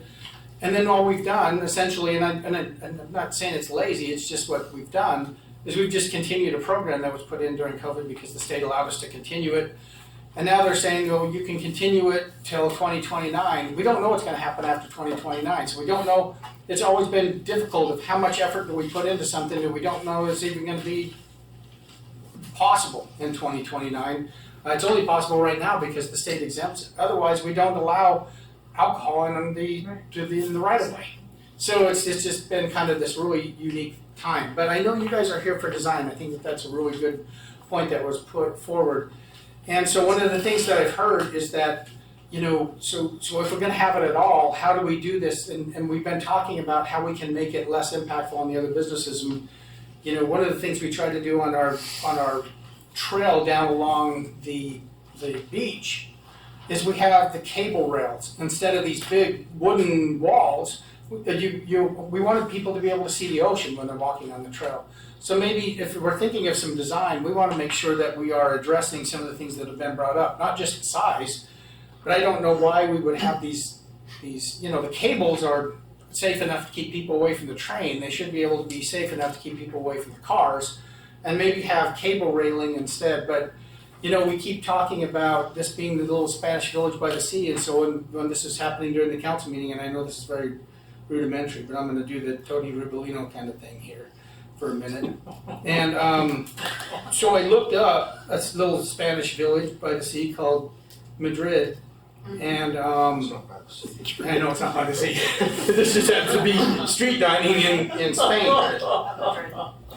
If I can get it to come on, I don't get any service here because somebody tried to hack our system. Do we have to look at your phone? Are you or gonna you pass their phone around? Yes, everyone has to come up and do the football huddle. But the bottom line is, if you can, what I'm trying to say is, it was brought up a little bit before. They just have some concrete planters, and then they just have the tables on the deck and chairs around the table. And that's what you see in Europe. We've all seen these little quaint places that kind of look like Del Mar. So I think if I was suggesting and I'm not, I'm just suggesting that I know your job is design, but the design of the parklets seem to be out of scale. I think someone called it Noah's Ark. I don't know who, someone over here. The scale of the parklets might be a little out of scale with the size of Del Mar. It's a very narrow street. There's not a lot of room. So maybe if we can scale down the parklets to be more in scale and mass with Del Mar, and maybe make the cable railing so you can see through it, you're not blocking people. I think there's some design elements that we can add to these. Now, again, I think the point was well taken. I don't know that the council's gonna continue them or not. They've got a decision to make that. They're the only ones that can make that decision.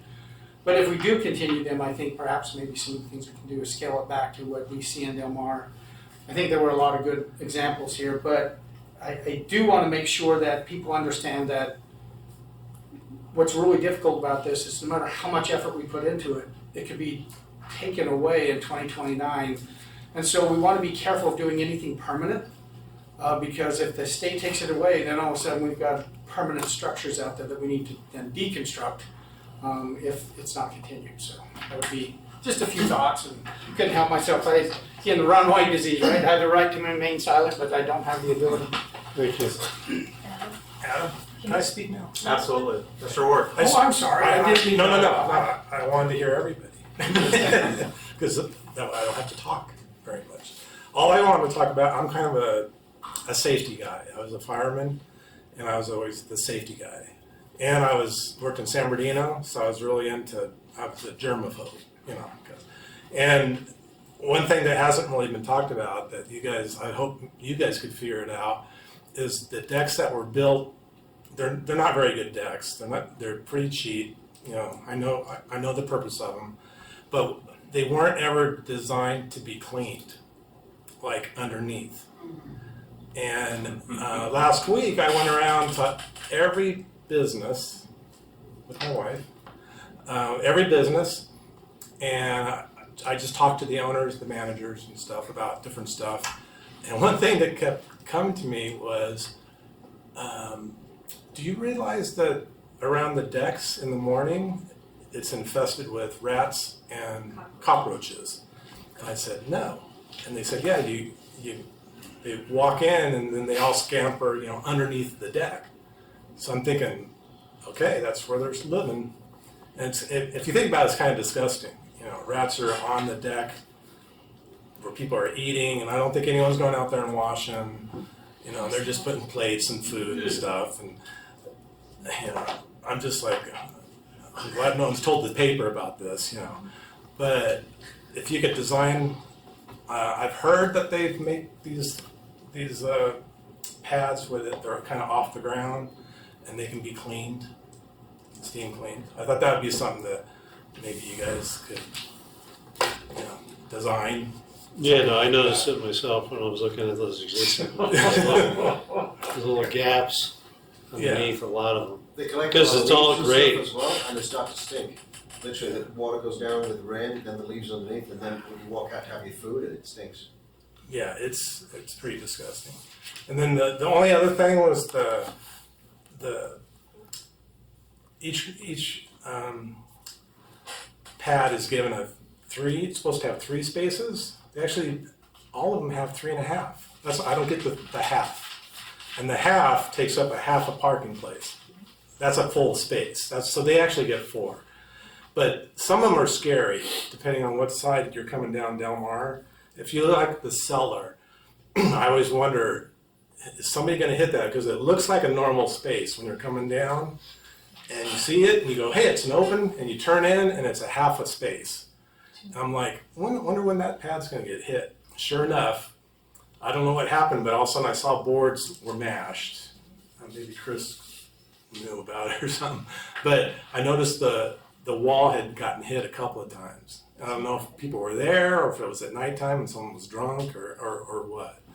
But the 3.5 is actually a 4, but it's a 3.5. Most places put pots out, which makes it safe, I guess. But some people don't. I mean, it's like you turn in and the cars stop halfway, and so those are the 2 things I didn't hear. Thank you. Okay. Steve, as you can see, the natives are restless here. We're passionate. Well, it's an important issue, and I don't think we're not kidding ourselves here. We didn't expect to come up with a solution today. You have to remember, it's our livelihood, right? We're talking about our success. Fortunately, this is all being recorded, so we got a lot of good comments today. There's a couple things we can do as a group. We did give it some thought.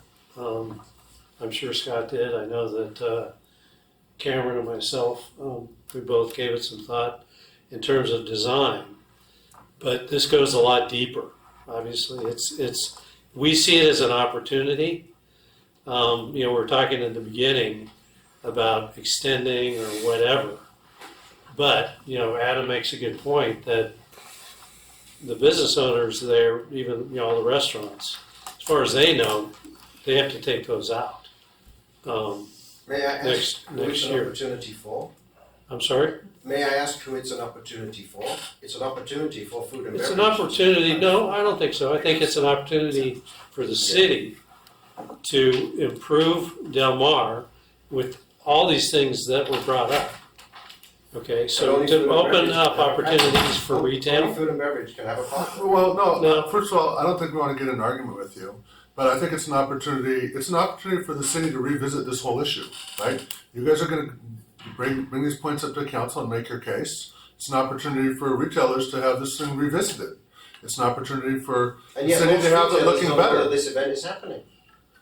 Well, but But it is. It's something's going to happen, right? Yeah, but And retailers so- don't know. They don't get to hear. Nobody. I'm the only retailer here that knows anything. so Nobody tell your knows. friends about when it's going to council. Okay, so there's another issue that you just mentioned, that's notification, right? We're trying That to needs to be survive. Our done. businesses are failing because of these patios, because we don't. We have people that circle the block 3 times and go home. Yeah, I know, I'm one of them.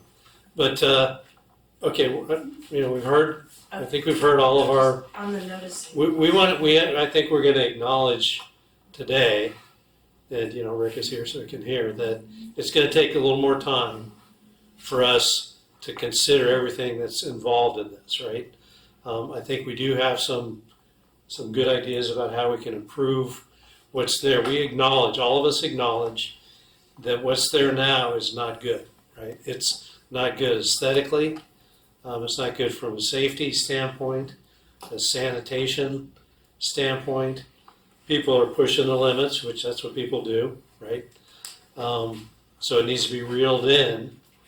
But I think we need to be a little more organized about how we develop a master plan for these parklets. I'm not hearing that we gotta get rid of them, and I think most people, like the idea of having additional outdoor dining and or outdoor display on Del Mar. If it's done For those properly, that need it, those who have their own patio and 3,000 square feet don't need I it. get it, we're not having a dialogue here, okay? But I think that what we're gonna do is we're gonna consider the whole of Del Mar, right? It's not gonna be just the restaurants, okay? And some of the things that we're gonna talk about are creating identity, icons for identity along Del Mar, okay? So that when you look from top to bottom, and you can look all the way down, you're gonna see something that's architecturally inviting, but it's also functional, and you feel like you're safe, and you can maybe find a place to park, right? Every good downtown has a parking problem, right?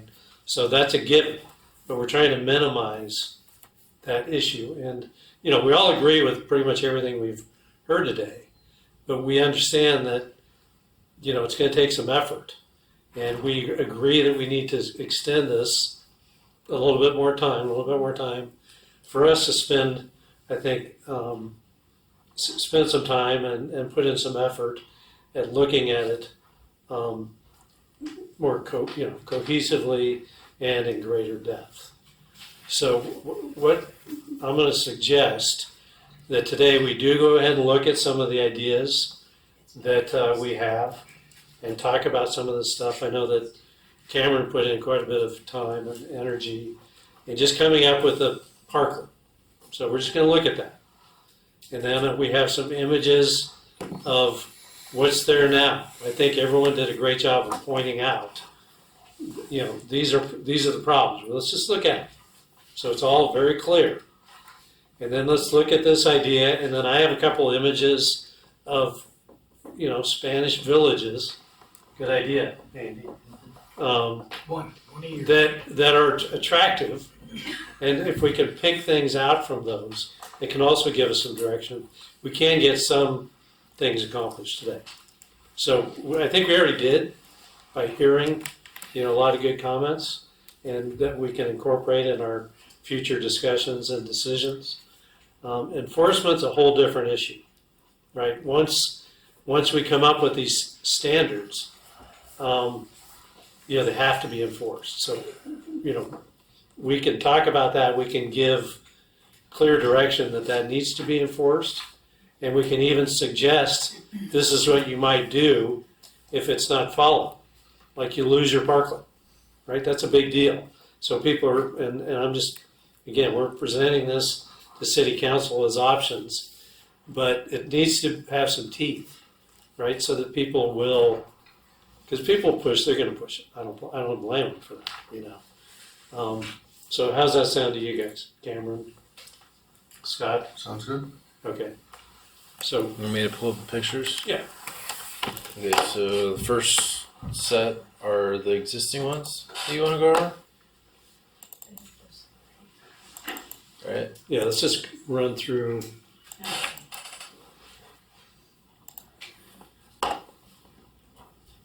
Okay. Tell me when you want me to go forward. That's I good. can click through. Is that one gone? Yes, That's gone, and Oh, they're it's not gone. taking care of the plants at all whatsoever. It's gone. Oh, there's the monolith. Okay, so we can, for one thing, we can talk about there's no consistency between these two parklets. Also, there's a little maybe walkway at best. Certainly Wayne couldn't get through there, but between those, why do we have two? Sideways. Yeah, why do we have two? That one's Right. not even open. So consolidation, I think, that's something we want to talk about. You've got all these different umbrellas. Some of them are, open, some of them are closed. You've got all these heaters, you have different I think furnishing is something that we should consider, that it's more lightweight, more transparent. Everything about these should be more transparent. These two parklets are defining the streetscape. Yes. That should never be the case. Okay, let's go to the next one. Very similar in a way. There's no consistency with the landscape. This one's actually at an angle, It does only take two spaces. But look at those umbrellas. I mean, it's a hodgepodge. But they match Well, the they're all eyes. matching colors, that's the They old match it. pictures. Look at that. That's not the new pictures. I mean, that's not the way it is now. I just pulled these off of Google. No, it was. But again, it's to make a These are the point. pictures we had to look at. It's to make a point. Okay, let's go to the next one. Oh. That's the one that shouldn't even be there. The other one, Again, gone. why do we have two parklets?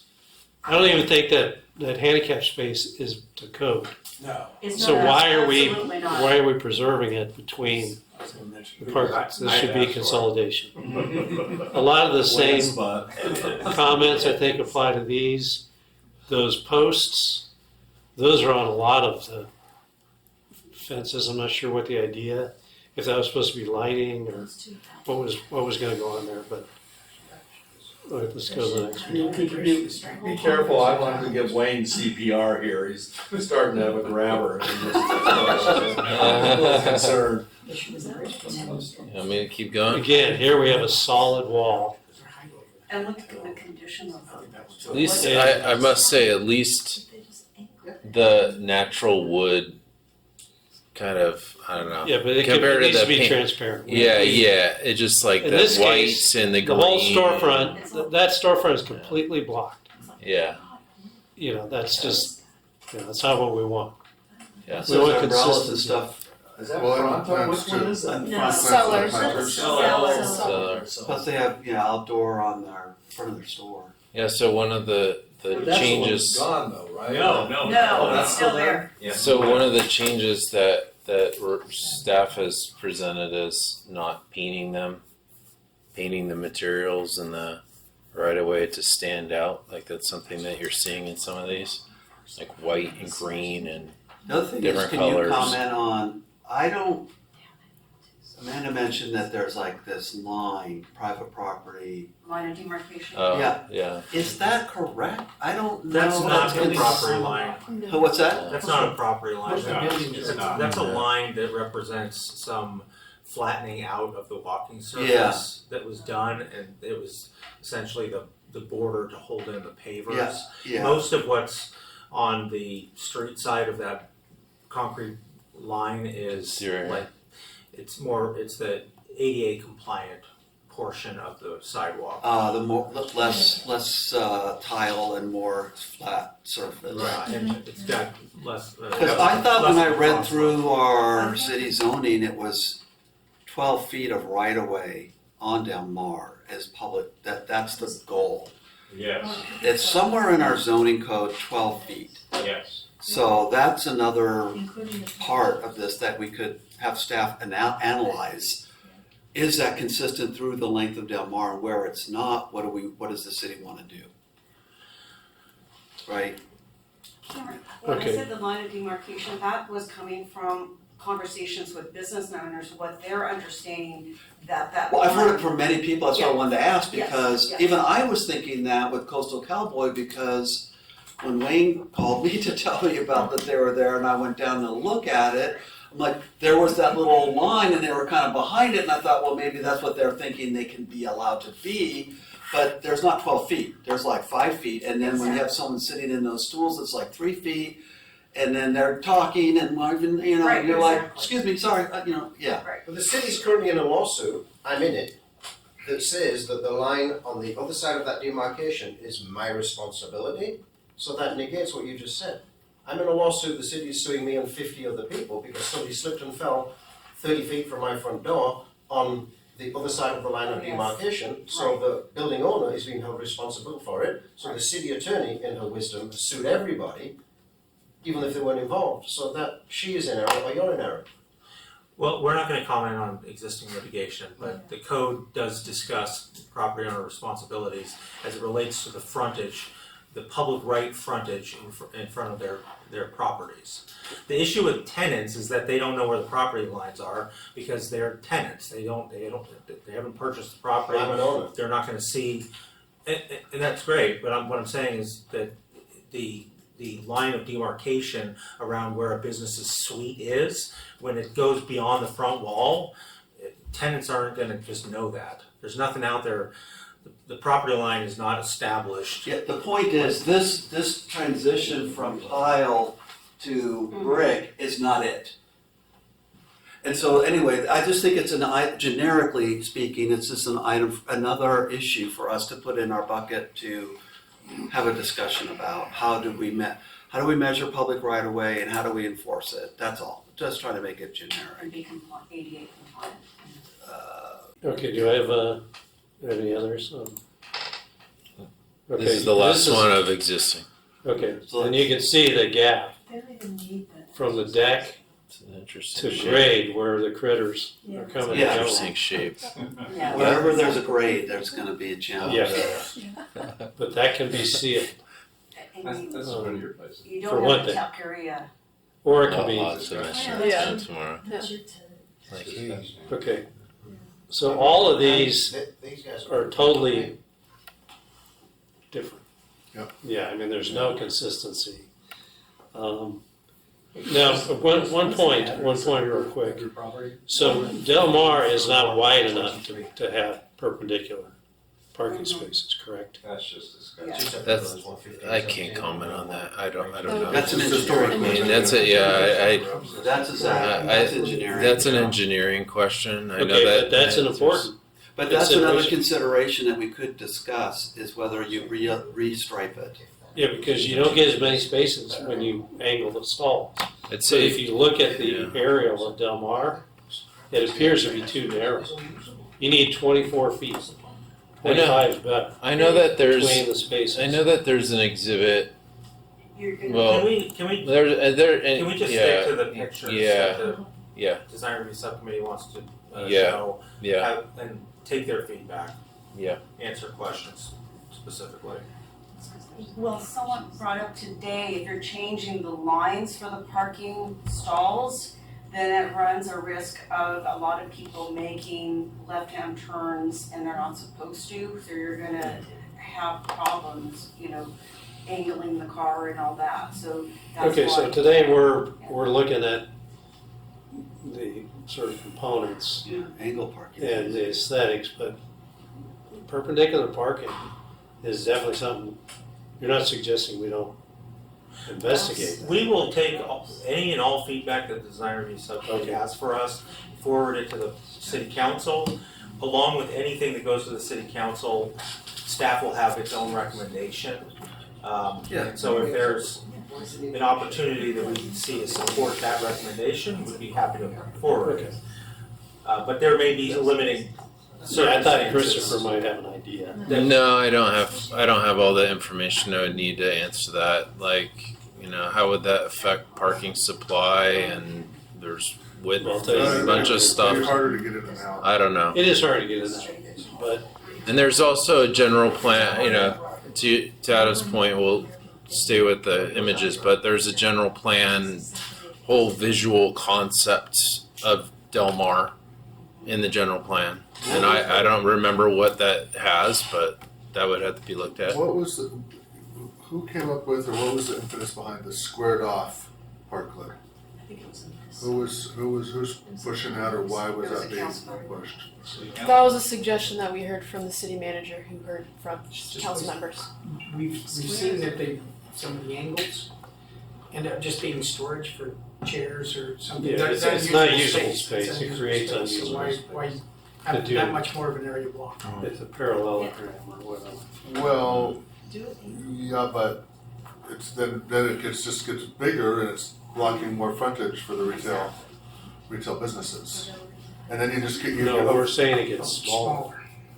But if you just look at One of the options that the design review subcommittee can recommend is that the size of the parklets in their current form is too large. The massing is too large, and so they should just be smaller parklets. If that results in fewer seats, then So that's be it. just, that's a result of a design recommendation. Yeah, but when you have a parking that does this, right? This is unusable space. Okay, so you can kind of square off those corners. Okay, well, I mean, this takes up 4 spaces versus 2 potentially. And yeah, it's less seating, but it's a balance between the dining establishments versus the retailers. yeah, so those are considerations right there. It's maybe a bigger one to go perpendicular on the parking. But, maybe we do clip the corners, as you say, and reduce the size of these things. I think we're gonna suggest that anyway. Not only do we reduce the size of them, but we consolidate them. So that if somebody has to go outside of their restaurant and a little ways, either they're right straight outside the restaurant, or maybe they have to walk a few storefronts down, but they get to use that outdoor seating, that might be a good solution to reduce it. Part of our update for the design guidelines is to locate them primarily in front of the business's frontage that is asking for the parklet. So that Yeah. would limit those impacts. But I'm saying if you have 2 businesses that are pretty close, and then there's a couple of retail storefronts between them, then you have one that's shared by both of those instead of letting each one of them have their own parts. That's what I'm suggesting. There'll be some ABC things we need to work through, but we can work through that. They may each have different alcohol licenses. So we can. Yeah, that's true. There's gonna be a lot of nuances. Okay. Okay, do we want to go to Yeah, let's go to the, well, might as well go to the umbrellas first if you have that. Because I think umbrellas are a big thing. I mean, if it's hot, sunny, you need to have shade, but there's a lot of better. Yeah. Like, see this? Good. Exactly. Is that Delmar? So That's Scott's idea. I mean, not Scott, Steve's idea. I don't have The a idea, okay, the idea with the rhythm is see the light fixtures? It creates a rhythm and an interest along, I'm not saying all the colors.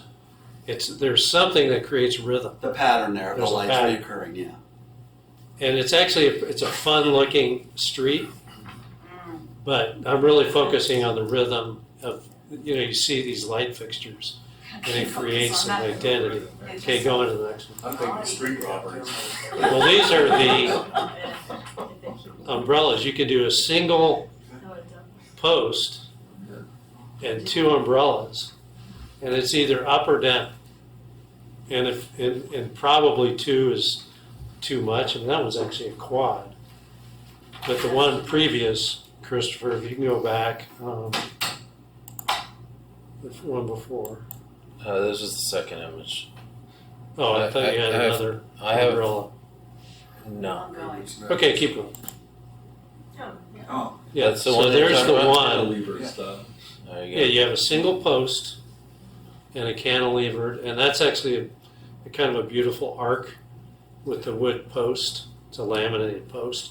It's not an inexpensive umbrella, but it's very clean. I could see those in sort of a rhythm down Delmar. And even the furnishings, How big is that approximately, Steve, do you know? 16 feet. How Square. Blocks out. What about the wind? What kind of material would that be? You got strong Yeah, they're wind? pretty heavy duty, but they can That's stuff withstand like wind. concrete, If we got yeah. some, 80-mile-an-hour wind, which I've never seen on Delmar, we would have to put them down. People are probably not going to be out there anyway. Okay, Keep go ahead. going. And here's just another idea of the same. But even the stand is beautiful. It's not just these market umbrellas that you get at Costco or whatever. Okay. Now this is the sign. I think if we are going to have signage, it needs to be in a form that enhances this, Spanish Village. So not the Omega sign, for instance, but something that includes, beautiful tile work or a mural of some sort. But again, those I think can enhance. That's just the sign is the one thing on that one. And in this case, again, ignore the storefronts, but those light fixtures. If we had one of those that was somehow incorporated into, let's say, the umbrella, the vertical umbrella stand, then it would create some rhythm on the street. You could see those. And at night, it would look really nice. And then here, it's the planters, the pots. If you do a nice corner piece and you hang a pot, and they're all one color, or maybe you can get them so that they're lit, but everybody has the same ones. Right. So it establishes, again, a rhythm all the way down the street. That's the last one. Keep going. That's the last one? That's the last one. Okay, so then we're going to go to an actual parklet that Cameron put together. Should I? Okay, I'll do all the Exactly, yes. Okay. Exactly. Am I opening the right one, Cameron? Yeah, I would not start with that one. Okay. I would just do the top one, and then the next one down, I think. This one? Yeah, and then let's see the next one down. No. Yeah, those two. Okay.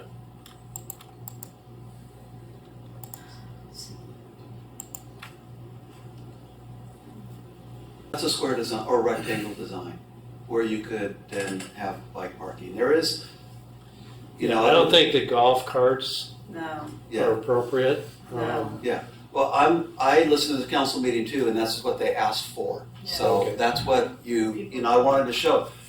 So there's a technique called, this is what you asked for, right? And so they can see it. Because if you don't show people what they asked for, Right. they're gonna keep coming back and asking you to see it. So this is what I think the council asked for. Yeah. They asked for a rectangle, they asked for it to be not ugly, low, they asked for bike parking and golf cart parking. So that's what that would look like. But the nice thing, You could do that, the planners could go with it, it's just a drawing, you could do whatever, yeah. Right. it has a cable, I like the which I think is great. Yeah. Sign. I like how it's lower. Yeah. Is it possible to just have it straight on pavement? Huh? That would get rid of all The the slope sanitation is issues. hard. Yeah. Yeah, It's because hard on very- the A curve, Can't sit. there's Yeah. a curve you have to come off of, and you have to make it ADA accessible. Yeah. But there could be a ramp down, Yeah. but then a slope of the street. In some places, this makes tables a little hard. Right. Yeah, so the only things, and you can see the light fixtures are on the top rail. So And those you could don't be have- solar lights, you know. Right.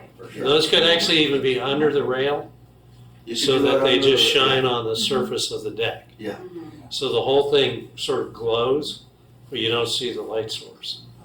And then the cable, I think, is a great idea. It's very transparent. The colors are, you know, they're natural colors found in nature. The only thing is I think that we could hang planters instead of putting them, you know, as long as the thing's built solidly so that a car couldn't crush it. I think the umbrellas, and I like the idea of being a neutral, you know, the same umbrella or the other ones that we looked at, the cantilever, which would clean it up even more. What else do we have on there? Yeah, I mean, to me, this is just a generic parklet. It doesn't add necessarily any sort of identifier that you would see as you look down the street. I think we have an opportunity to do something. Does that take up 3 or 4 spots, Cam? Looks like It's 4 a maybe. rectangle, so you can size it. But I mean, in this photo, That looks like 3. Is Yeah, it 3? that would be 3. Okay, 3. All right. And Yeah. 3 on diagonal? Well, take out more than 3. Probably Yeah. 4 with the parking for the bike and the Yeah, golf. so you could do it in actually a 3. Yeah, you could, Be a or little you could cut smaller. this in half. Okay, all right. You could cut it in half. It looks like diagonal, but Check out the next Yeah. one. the angle is. This is just another view of how you could do it. And if you want sign, you could, that's what the sign would look like if you want a sign. That's too big. Right, but and again, when someone says, I want signage, okay, that's what signage would look like, then you can go, oh, well, maybe we don't Could that want be signage. neon lighting? Yeah. Okay, get the defibrillator. From my perspective, I think the council is very specific. Hey, we only want them to look at design and get right back to us. So my opinion is show them a couple designs. However, I think what we should do is then say, in addition to these are the designs you asked for, here they are, so you can consider them. However, when we had our meeting, here's what we heard. And I would say the bigger question is, should we even have the parklet program at all? Right? And then we could list the issues that we heard about fairness, about the size, and blocking. If it's not going to block, is it even worthwhile? We can ask, does these designs add to our street scene or take away? We can say, you know, that we're, even with these, a better design, it still takes up parking. We can say, we heard that we would need some direction on, do you want this to be two parking spots or 3 or 4? Do you want, and there's maintenance problems. These plants need to be watered. There's no water, so how would they be? That's why they die. Now I'd like to add Eric's concern about sanitation. And so I think that what we could do is bundle in the bigger questions with, this is what you asked for, but this is what we think you need to consider. And since you have this thing expire in July, if you want to extend it, you could extend it. You can't stop it if you want, but if you extend it, give us broader direction to hold a public hearing at the planning commission, invite all the businesses, Right. And have a full discussion about it, and actually bring you back a comprehensive, Yes. recommendation that would include whether the program should continue or not, or whether it should continue in a similar scale or smaller scale. But at least they can see what they asked for, and they can look at it and they can go, I don't know if that solves our problem or not, right? And then we could give them all the list of the problems that we are aware of from today and other, and say, we think these questions have to be answered, not just that question. That would be how I would package it. Yeah, and I think we would lean towards, we can make this work. We think we can come up with a solution to keep the parkings. Maybe, I would not say that. I would say we have a bigger question needs to be answered, and that needs more time. Okay, well then that kind of takes it out of it. We don't even answer that question. That's the council's question. That's right. Yeah. That's right. So, she just keeps asking if she can see. Cameron, I just have one question. When you mentioned something about bringing water in, for the last 5 years, I've been bringing gallons of water, anywhere from 13 to whatever gallons of water, 15 gallons. To water the plants? To water the plants up and down. Yeah, otherwise how are they gonna get, there's no hope, But you know what, 5 years, every other day, and then the summer, every day, depending on Yeah, it's a what lot. plant needs it. It's a lot. Because I think that goes to the question of, does this even make sense? Can you really have it sanitary? Can you really maintain it green? Can you really, and even if you, and so there's those questions, and then there's a question of, do you want to lose the parking? Do you want to still lose, you're still losing parking. Right. Is that okay? And I feel like, in the ideal sense, what we would recommend to the council is, hey, why don't you take a baby step? Why don't you implement parking enforcement on Del Mar in the library parking spot of maybe not 2 hours, but say 3 hours, and do that. Start that immediately. Does that relieve your problem? Because if it gives you some relief, maybe you can now have an argument for, okay, the parklets could work. But if you start that enforcement and you give it 3 months and you realize it doesn't really help. It helps, but it doesn't solve a problem because we've lost so much off-site parking that the city used to have. I think it was well over 100 spaces. Now it's down to like 30 or 40 or something. It's a lot less. So I think if we have the data around do parking enforcement of the 3 hours on Del Mar and that municipal parking lot by the library, get that data point. If you're not really convinced that this alone solves your problem with respect to the bigger question, should we continue it, direct the planning commission to hold some public hearings, do some outreach to the businesses. Heck, I'd be willing to walk every business and say, tell me your problems, and and we're gonna have a hearing this day, please come. Right? And get a hearing, get a conversation, and then we could go back to the council with a comprehensive report from the planning commission saying, okay, if you want to do the design, these are the designs we recommend. However, these are bigger questions in terms of Del Mar, how it functions, and you should consider these in addition to whether or not you want to even do it. And if you did, how would it, that would be how I would like to collaborate with the staff to put the ball back into the council so that they have enough information to really take it comprehensively and not just give them, hey, we recommend these designs, and then that's what we get. And then the discussion dies off. Right.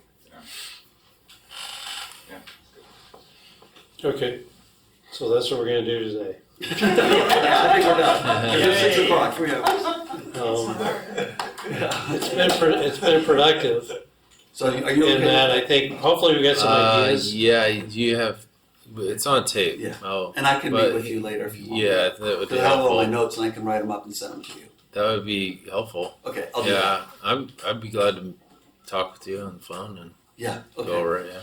I'll summarize these, because I took notes, whatever. You volunteered to go to every business owner. No, I'll go with well, when That's we nice of did, you. yeah, it'd be great. It's easy. When we did the West Pico corridor plan, I walked Los Molinos, as Christopher knows, and talked to most of the business owners about, here's what the city's trying to do. Do you agree? Do you not agree? What's the impact on you? And I think I gave you some useful feedback from that. Oh yeah, I do So- think like So from a procedural standpoint, are we still looking at bringing this back to design review in 2-3 weeks?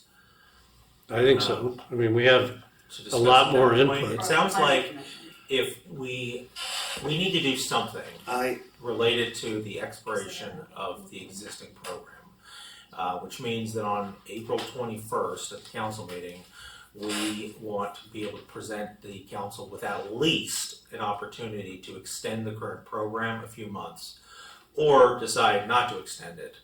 But in order to get that codified before July 1st, we need to start that on April 21st.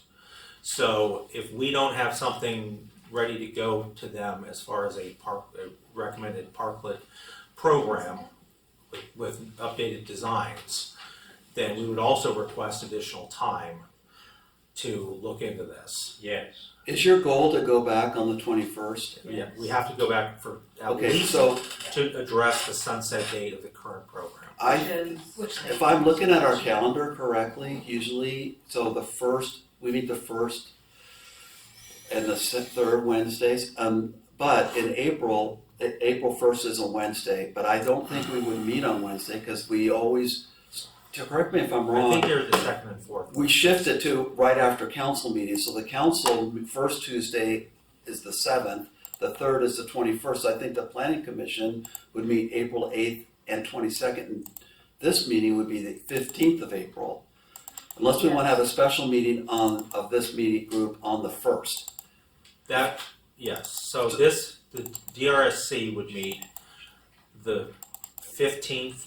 Which doesn't give you enough time to publish a council report with the input from the So meeting. that's the date that we are planning to publish. Right, so if we want to bring it back here, Steve, then if staff's cool with it, we would need to have a special meeting of the DRC on April 1st. Otherwise, there's not enough time. Well, April 1st is next Wednesday. week. Right. I mean, otherwise, I think what we would do, Steve, Why don't we do it Thank you, folks. Good night. Yeah. Thank you. Otherwise, the only other option is to have the staff take our comment, take the meeting from today, kind of summarize it, send it out. We could just give some input back and let the staff then run with it from there. Why can't we meet on the 8th? So if we planning commission. I guess we could have a special meeting at DRC on the 8th prior to the planning commission. We could do that. Because we've done that We could do before. something, we could probably do something on the 8th without too much of an issue. What I would like to do before this goes to the planning, so here's a couple questions to clarify. Is the recommendation of the design review subcommittee that this goes to the planning commission before it goes to the city council? No. We would just say when it goes to the city council, we think that there are bigger issues besides the design, for example. The rest of the streets. And and we think that because of that, you should actually do whatever you're saying with respect to July, but take the extra time, as Wayne was suggesting, put it to the planning commission for a comprehensive review of all of these factors. Of the non-parklet related street scene issues. Yes. Okay. As well as the bigger parklet issues that besides the design. There are bigger issues besides design. Okay, so like the overall program. Yes, the comprehensive. What staff would prefer is to take the feedback from the DRSC, put together an updated program with design guidelines, revise the existing ordinance to encapsulate what we believe are all of the concerns and the issues that need to be addressed. Come back to the design review subcommittee, have you bless the design guidelines. Yeah. Then go to the council. So if we come back on the 8th, is that enough time to revise all of this stuff? Yes. Okay. If we come back on the 8th, we could address some, I'll say, a certain amount of mid to minor level comments to still meet the April 21st city council deadline. Yeah, you'd have a week to get you to publish on the 15th.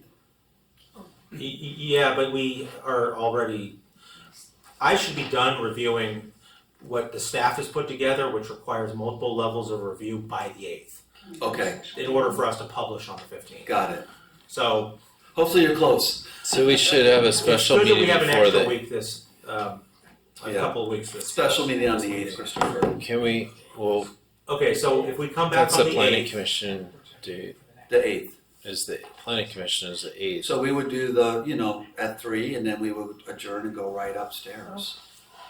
We've done that. We've done that. We've done that Okay. before. It's a We don't long like to night, do but It is long. it's why I we mean, get we paid so much.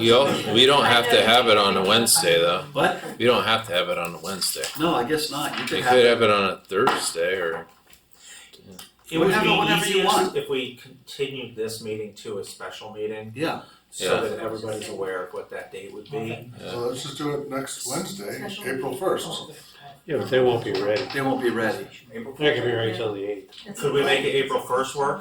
I could try. I think it depends on what you need from us. I think that What would I'd be. like to do is it have would be a little helpful. time, if there are additional comments from the design review subcommittee that you'd like to provide to staff between now and the next DRSC meeting, that we have time to get those comments and address. I will get my If there's comments. some- All my comments are gonna be to distill a station, or whatever, pulling together what everybody said today, organize it into themes, and simply put it under the umbrella of, there's bigger questions about whether or not this program should continue for these other considerations, besides the physical design of the parklet itself.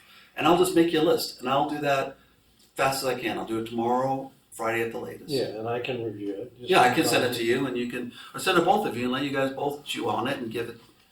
I'll do it tomorrow.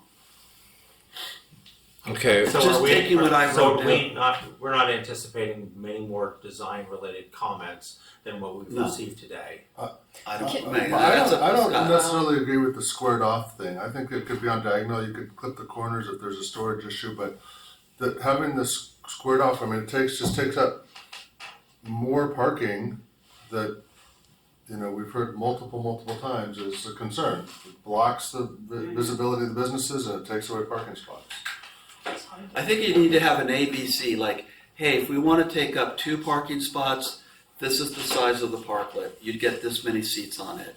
If you take up 3, you get these many seats, and this is what you get. If you take up 4, you get these many seats, plus you can park bikes. I think we just have ABC, like, just show them. Here's a design of it only taking 2 spots. Here's a design of it taking 3, here's a design of it taking 4. Well, you guys can do that. Yeah. There's also one thing to note too. There's different types of parklets that we're looking at. We're looking at the ones on Avenida Del Mar, which are the most problematic right now. The ones on Avenida Victoria, which are relatively okay, but could still need work. And the private property parklets, which we're suggesting conform to the standards of those Avenida Del Mar. So if you guys could create something, whether that's individually or together, that emphasizes all 3 of those areas, that would be easiest for me to compile something to give you guys next week. And however that needs to happen, but I don't think we have many comments on private property ones. I think we've gotten feedback. We've heard from the residents. We've heard from council at the meeting. I think we can compile staff's summation of what we believe that would garner the most consensus, bring it back on the 1st, and then receive feedback. Then that would give staff a week to make any final adjustments before taking something to council, and then we'll also have more time to compile the list of bigger considerations to present to them. Notification to business owners. That sounded like part of the planning commission. Yeah, which would if be we part go, of if we go, considerations. yes, Yeah. yes, because we're on a Yeah. limited scope right now. Yeah. So I also, in terms of preparing materials for the subcommittee, given the turnaround, it might be more of a working meeting, you know, where we Yeah. are Yeah. coming Yeah, up with fine. that Similar. design at the table to turn this around quickly. So the summation, we kind of outline what we're hearing in terms of the design, and then we can kind of like filter it out, take any like Yeah. chicken So we'll sketches have- and stuff, We'll have the and try. agenda out tomorrow, Yeah. and we'll probably have the packet posted end of day Monday. For what? Yes. Yeah, beginning of, For the first? for the first. for the Okay, meeting just call it a first. working session and not have to worry about getting out packet. Does that make it easier on staff? Oh, so we're meeting the first now? Oh, okay. That's what we said, yeah, Oh, okay. next. So we. You know what, I would rather get something out ahead of time because the design guidelines is actually not, So you only have 4 it's not a short document. But we've already started to do a lot of that work. Yes. So we'll be able to get that out. I'd rather have something out for people to pre-review. Even if we before got it on the 31st, not the 31st, the 30th. Like if we had Monday and Tuesday to review, would that be an adequate time? You normally try to get it to us on Friday, right? Normally we would, yeah. But if we get on, we're That's, saying if we that's in get 2 it days, on so how do you Monday, do that? we'll be fine. So we would be normally we would send it out the week prior to the meeting. Which would be tomorrow. So, So well- that's why I'm saying if we can get the pack, like this agenda item, Just the standards by the 30th, I think that by would the be. 30th? Yeah, End of day 30th? yeah, and then that we could just look at Yes. it on the 31st. The agenda requires a 72-hour notice and, Well, with the We'd staff, still hold it on Wednesday, but just get that's everything why, out. that's why it's trying to get the agenda out. yeah. Does the agenda notification have to include the staff report? No, So I'll put the notice out and then just give us the staff report on the 30th. absolutely, yeah. yeah. And just attach it, and then the members of the public can go grab it at that time. Yeah. And I will send my comments to you as soon as I can, Christopher. Thank you. Okay, we have a plan. Yes. Rick, what do you think? I think. Are we on the right track? Yeah, Right. yeah. It's a track. Is it right into the ditch? But which way is the train coming? In reverse. Okay. So I think we're ready to I move adjourn. we adjourn to a special meeting of the Design Review Subcommittee Wednesday, April 3rd at 3 p.m. April April 1st. April 1st. April 1st at 3. Which is All right, second. All in favor? Aye. We are adjourned. Better day to have this discussion. You're not